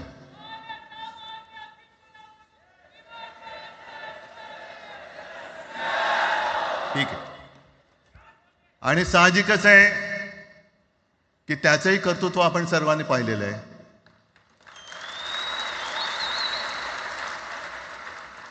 म्हणून माझ्या भाषणाची सुरुवात करताना सन्माननीय राज ठाकरे आणि जमलेल्या माझ्या तमाम मराठी हिंदू बांधवांनो, भगिनींनो आणि मातांनो,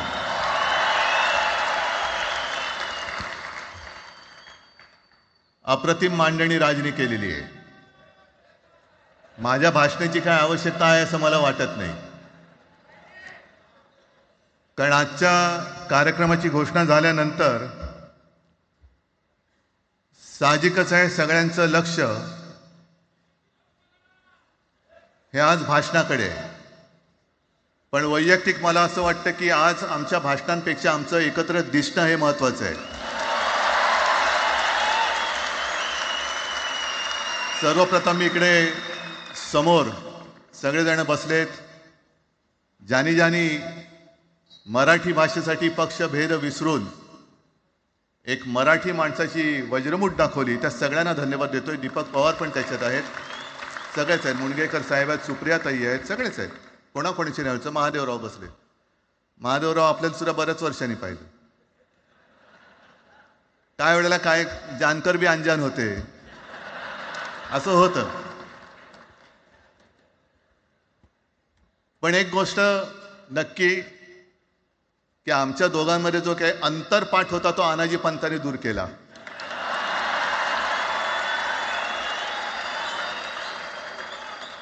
आता अक्षता टाकण्याची काय तुमच्याकडनं अपेक्षा नाहीये. एकत्र आलोय एकत्र राहण्यासाठी.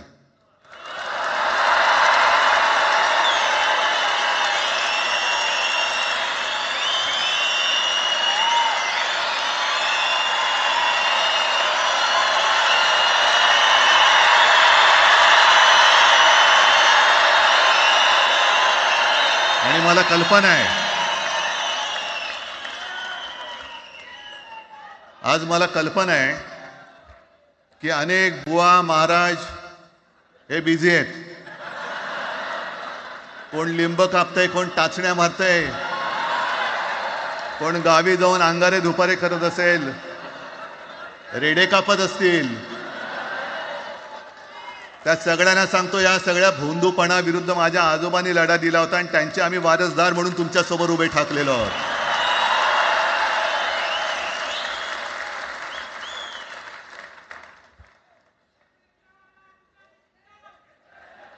नाही, हे सगळं आपणच करून ठेवलेलं आहे.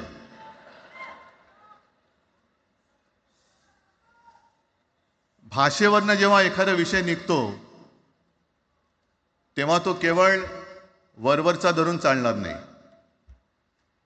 मधल्या काळामध्ये अगदी दोघांनी, म्हणजे मी काय राजनिक आणि आपण सगळ्यांनी या नतद्रष्टांचा अनुभव घेतलेला आहे. वापरायचं आणि फेकून द्यायचं. आता आम्ही दोघं मिळून तुम्हाला फेकून देणार आहोत. आजपर्यंत वापर करून घेतलात. अरे डोक्यावरती जर का शिवसेना प्रमुख नसते तर तुम्हाला ओळखत कोण होतं या महाराष्ट्रामध्ये? कोणत्या भाषेत बोलत होतात? अगदी राज, तू सगळ्यांची शाळा काढली, मला एका प्रश्नाचं उत्तर पाहिजे, मोदींची शाळा कोणती?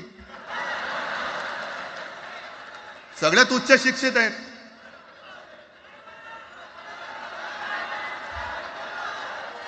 पण हे जे काय यांची मध्यंतर मी बोललो ना, भाजप ही अफवांची फॅक्टरी आहे.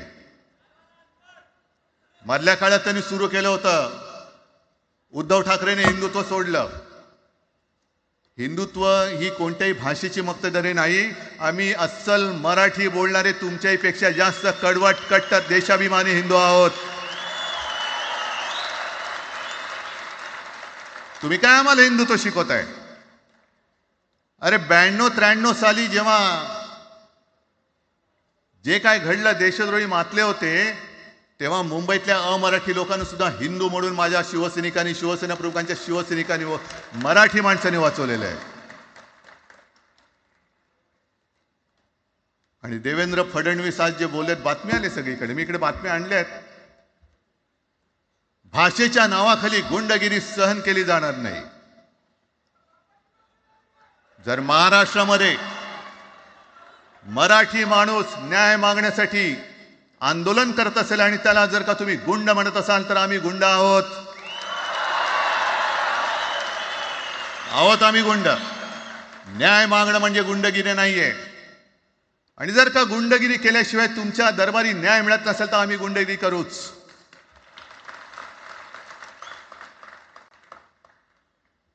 पण हे सगळे राजकीय वाडगे, देवेंद्र फडणवीसांची आजचं वक्तव्य म्हणजे मला संयुक्त महाराष्ट्र चळवळीच्या वेळेला सखा पाटलांनी केलेलं एक वक्तव्य आठवते. हे असेच तेव्हाचे, म्हणजे जो दिल्लीत बसतो त्याचे पाय चाटणारे इथले राज्यकर्ते असतात, ते त्यांना मी बाडगे म्हणतोय.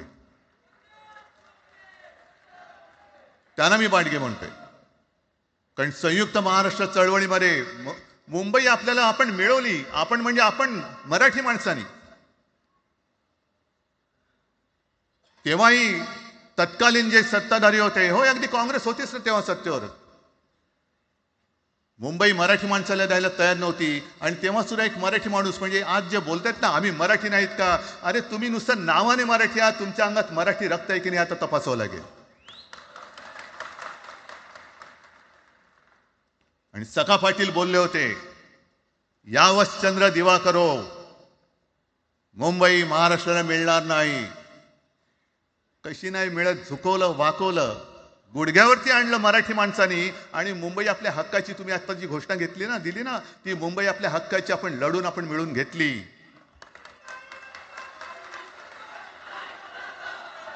कशासाठी हा सगळा तुम्ही घोळ घालतात? पण याच्या मागे मी जे माझ्या डोक्यात जो एक विचार आहे, पटतं की नाही बघा. हे यांचं सध्या जे काय चालू आहे, म्हणजे आधी आपल्याला सुद्धा वाटलं होतं, कारण तेव्हा काश्मीरमध्ये 370 कलम होतं, ते हटवण्यासाठी शिवसेनेने पाठिंबा दिला. आणि तेव्हा यांनी घोषणा दिली होती, एक निशाण, एक प्रधान, एक विधान. बरोबर आहे, देश एक असला पाहिजे, संविधान एक असलं पाहिजे, निशाण सुद्धा एकच, तो आपला तिरंगा असला पाहिजे. भाजपचं भांडी पुसायचं फडकं असतं कामा नये. ते फडकं म्हणजे आमचा राष्ट्रध्वज नाहीये, पण ते सगळं चाललंय एक एक एक एक. त्याच्यानंतर आता नवीन एक तुमनं काढलं, 1 नेशन 1 इलेक्शन.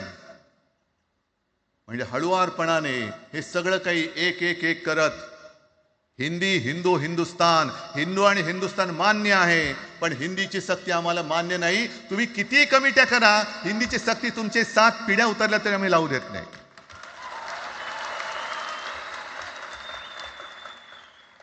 मग एक फेक नरेटिव्ह पसरवायचं. हे उद्धव ठाकरेच्याच काळातलं. अरे उद्धव ठाकरे एवढं काम करत होता, मग पाडलात कशाला गद्दारी करून? टाण्या बोंबललात तेव्हा. पण मी अभिमानाने सांगेन, माझ्या मंत्रिमंडळातले सहकारी इकडे बसले, जितेंद्र आव्हाड आहेत, आणखीन कोणी असतील, मी मुख्यमंत्री असताना महाराष्ट्रामध्ये मी मराठीची सक्ती केली होती आणि केलीच, ज्याचा मला अभिमान आहे. काय केलं त्याचं तुम्ही? मराठी भाषा महाराष्ट्रामध्ये सक्तीची करावी लागली. का करावी लागली? कोण आहेत आमच्या मराठीचे दुश्मन, कोण आहेत? पण महाराष्ट्रामध्ये मराठीची सक्ती केल्यानंतर सुद्धा काही लोक कोर्टामध्ये गेले. ती गुंडगिरी नाही होत. पण आता कोणतरी एक तो भेडी असलं त्याचं नाव,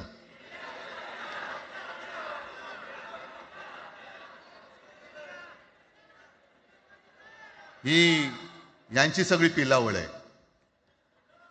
तोडा फोडा आणि राज्य करा.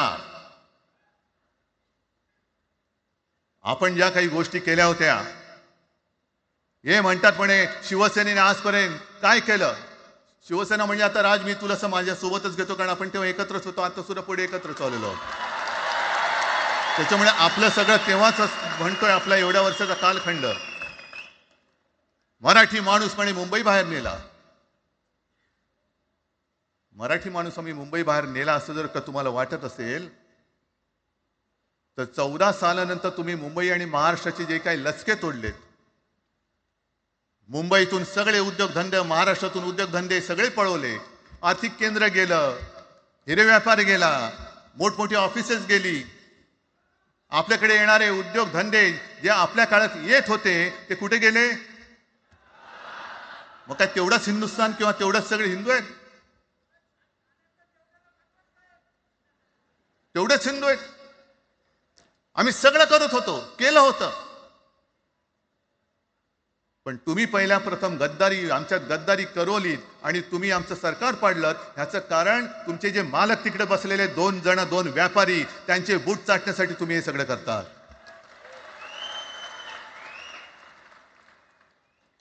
हे इतक्या वर्षाचं सगळं सहन करत करत करत आपण आलो. आपल्या डोळ्या देखत सगळे लचके तोडले जात आहेत. आपल्या दोघांनाही भांडवलं जात आहे आणि नतद्रष्टा आपल्या डोक्यावरती बसतायत. किती काळ सहन करायचंय? प्रत्येक वेळेला काही झालं की भांडाभांडी लावायची. आता सुद्धा तेच होणार. म्हणजे आम्ही एकत्र येणार, आल्यानंतर निवडणुकीपर्यंत एकत्र राहतील का? सत्ता प्राप्ती, काही जण म्हणतात की यांचा मराठीचा नाही, महापालिकेचा आहे. अरे नुसता महापालिकेचा नाही, तर आमच्या महाराष्ट्राचा आहे. आम्ही महाराष्ट्र सुद्धा काबीज करू.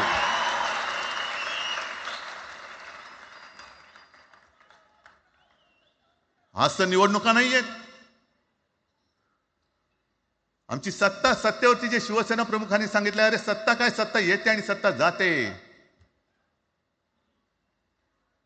पण आपली ताकद ही आपल्या एकजुटीमध्ये असली पाहिजे. दर वेळेला संकट आलं की आपण सगळे मराठी एकवटतो आणि संकट गेलं की आपणच एकमेकांमध्ये भांडायला लागतो. आता नको, हा नतद्रष्टपणा आता करायचा नाहीये, अजिबात करायचं नाहीये.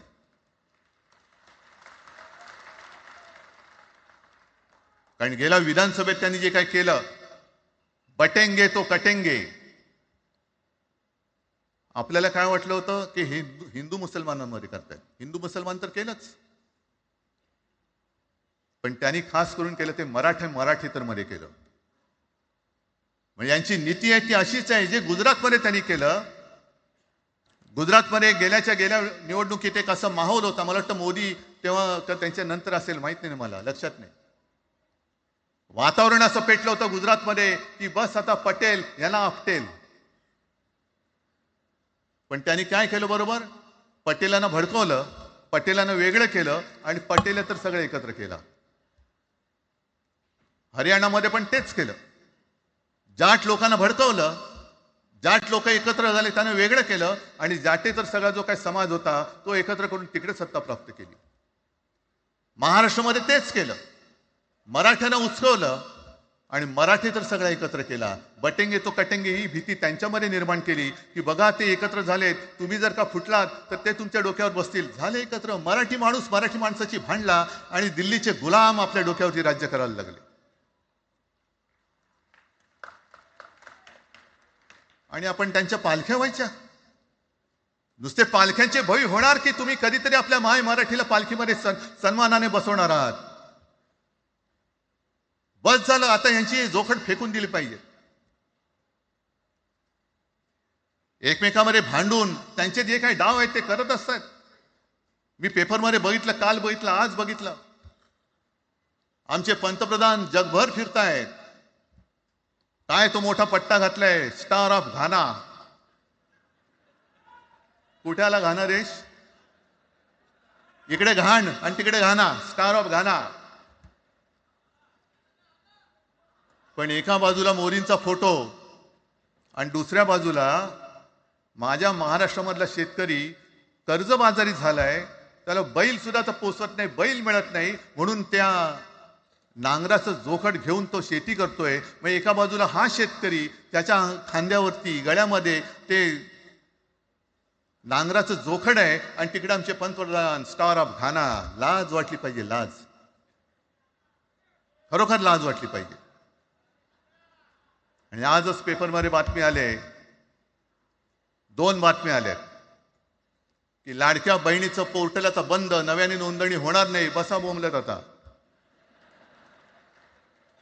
आणि त्याही पेक्षा सगळ्यात भयानक गोष्ट म्हणजे संपूर्ण देशामध्ये सगळ्यात जास्त कर्जबाजारी शेतकरी कुठे असतील तर ते आपल्या महाराष्ट्रामध्ये आहेत. महाराष्ट्र आता थांबणार नाही, कर्ज काढतच राहणार. आणि ही यांची जी काही खेळी आहे, आपापसात भांडवायचं. मी एक साधी गोष्ट केली होती, जितेंद्र तुम्हाला माहिती असेल, आपण तिकडे चौपाटीला, जिकडे बिर्ला मातोश्री बिर्ला क्रीडा केंद्र काय आहे, मराठी रंगभूमीचं दालन, मराठी रंगभूमीचा इतिहास सांगणारं दालन, त्याची निर्मिती करण्याचे सगळे आदेश वगैरे राज्य सगळं झालं. आराखडा मंजूर केला मी.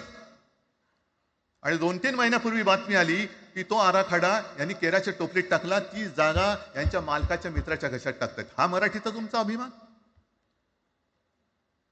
मराठी भाषा भवनाची त्याचं भूमिपूजन मी केलं होतं. माझ्या सोबत अजित पवार होते उपमुख्यमंत्री. कुठे गेलं मराठी भाषा भवन? कुठे गेलं मराठी भूमीचं रंगभूमीचं दालन? का तुम्ही आमची मराठी मारतात? का तुम्ही आमच्यावरती सक्ती करत आहात? अनेकदा सांगितलं की आम्ही कोणत्याही भाषेच्या विरोधात नाही आहोत,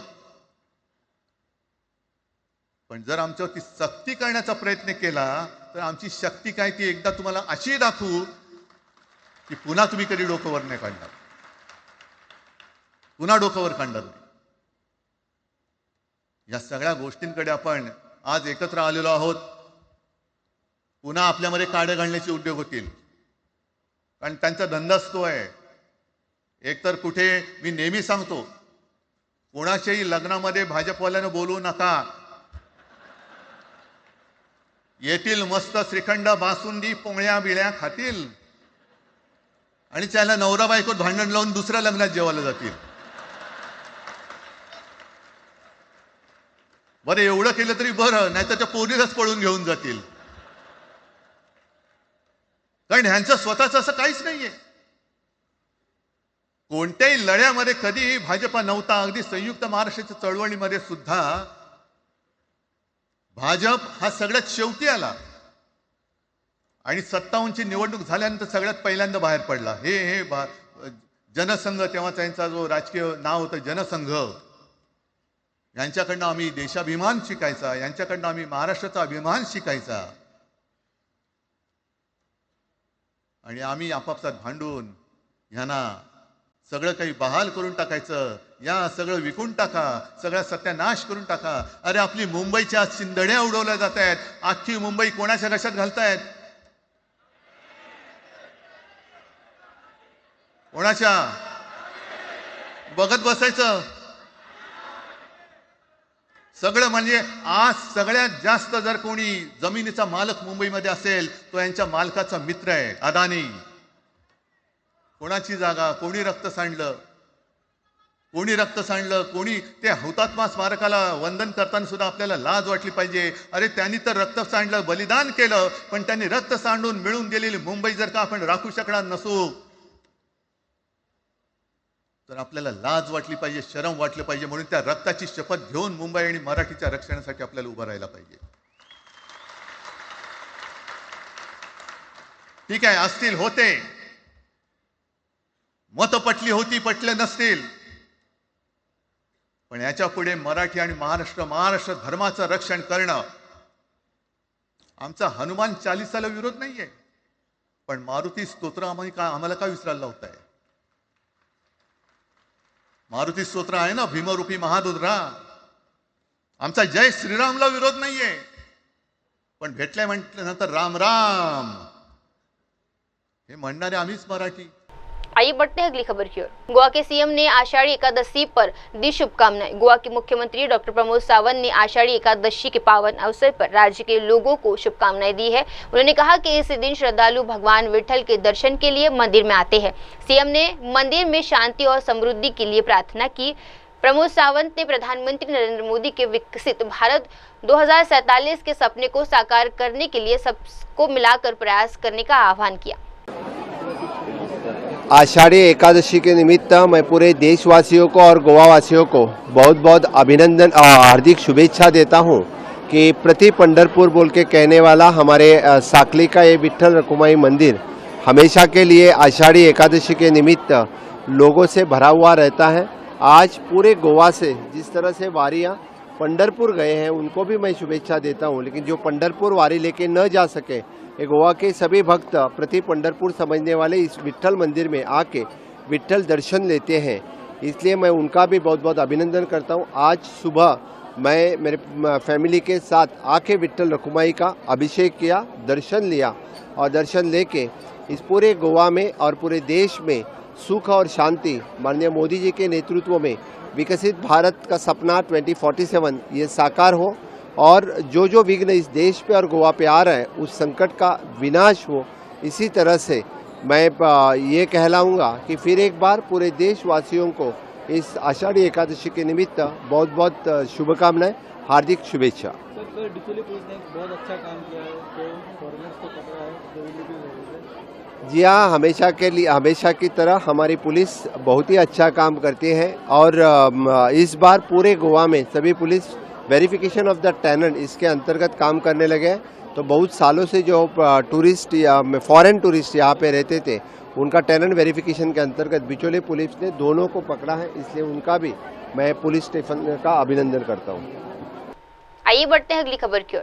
मुख्यमंत्री रेखा गुप्ता ने रक्तदान की अहमियत पर जोर दिया। दिल्ली की मुख्यमंत्री रेखा गुप्ता ने कहा कि कई बार इलाज के दौरान रक्त की कमी के कारण जीवन बचाना मुश्किल हो जाता है। उन्होंने सभी नागरिकों से आग्रह किया कि वे इस रक्तदान अभियान में जुड़े, क्योंकि रक्त की प्रत्येक यूनिट किसी की जान बचा सकती है। इसके साथ ही दिल्ली सरकार जल्द ही एक नया मोबाइल एप्लीकेशन लॉन्च करेगी जो रक्तदानों की निर्देशों से जुड़ा होगा। इस ऐप में दिल्ली में रक्तदान करने वाले इच्छुक लोगों का डेटा होगा।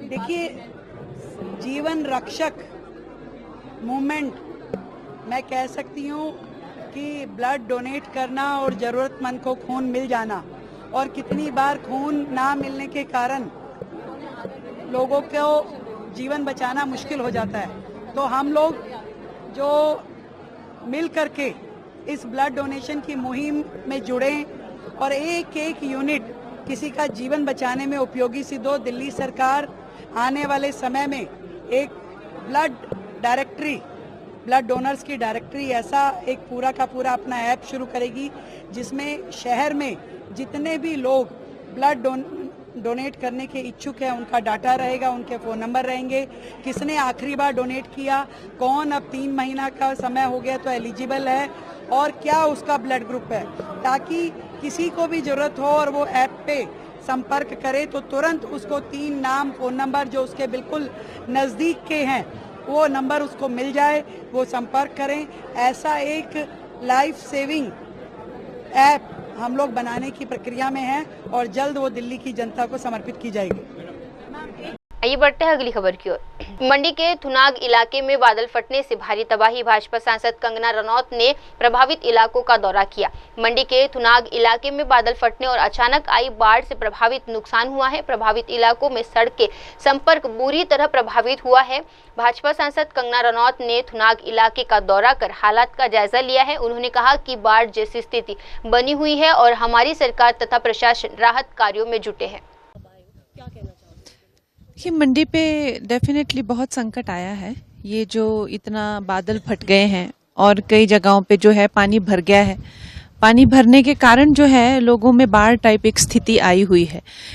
कनेक्टिविटी सारी खत्म हो गई है। खासकर जिस एरिया में सबसे ज़्यादा त्रासदी हुई है, जो सिराज का थुनाग के तरफ के एरिया हैं, तो उनमें जो है कनेक्टिविटी थी नहीं। लेकिन फिर भी हमारा जो प्रशासन है, हमारी जो सरकार है, वो पूरी नज़र बनाए हुए है। ऐसा नहीं होता कि कनेक्टिविटी नहीं है तो हमारा काम जो है वो रुक जाता है। चाहे वो डीसी को लेकर हो, बाकी चाहे स्थानीय अधिकारी हो, उनको लेकर संपर्क बना के रखना, और उनको जो चाहे वो राहत को लेकर, चाहे रिलीफ को लेकर या किसी तरह की और सुविधा को लेकर जो प्रभावित लोग हैं उनसे उनको जो है निर्देश देना, वो सब काम तो हमारा चालू रहता है। लेकिन कनेक्टिविटी का थोड़ा इशू था, तो वो आज जिस तरह से रोड जो है फिर से रिस्टोर किया गया है तो हम अब पहुंच रहे हैं। बाकी ऐसा कुछ नहीं है कि ये जिस तरह से कि हमारा जो है वो काम रुक जाता है। हम इससे पहले भी अभी 2-3 दिन पहले हम इधर किन्नौर में थे और लाहौल स्पीति में थे। 150-200 करोड़ के प्रोजेक्ट जो है वो भारत सरकार ने, प्रधानमंत्री जी ने यहाँ के लिए दिए थे। तो है तो यहीं पे, लेकिन विपक्ष की बातें हैं, अब उन लोगों ने राजनीति करनी है। पर मुझे नहीं लगता कि हमारे जो जनसाधारण है उनको इसी बात की कोई आशंका है कि हमारी जो टीम्स हैं वो हर जगह पहुंची हुई है, और जितने भी हम लोगों ने हर जगह की एक कमेटी बनाई हुई है प्रभावित एरियाज की, जिनके अपने चेयरपर्सन्स हैं। तो इतनी बारीकी में जब काम होता है तो कोई आशंका लोगों को तो नहीं है। और कहाँ-कहाँ थुनाग को भी आप जा रहे हो और किस-किस जगह का और विजिट आपने सोचा? बाकी मैंने सुना है करसोग में भी काफ़ी हानि, तो जन की ज़्यादा हानि सिराज में हुई है, वहाँ पे भी काफ़ी हानि है, और उसके साथ नाचन में भी कुछ एरिया अफेक्टेड है। तो ये सब एरिया के हम लोग दौरे करेंगे। अब वक्त तो चला है दर्शकों, छोटी सी ब्रेक का। ब्रेक के बाद भी जुड़े रहिए, देखते रहिए मेरे सहयोगी श्रद्धा के साथ देश की तमाम बड़ी खबरें। धन्यवाद। हाय हेलो नमस्कार, मैं हूँ पंकज विष्णु और आप देख रहे हैं MNS न्यूज। आप देख रहे हैं MNS न्यूज, सच जरूर।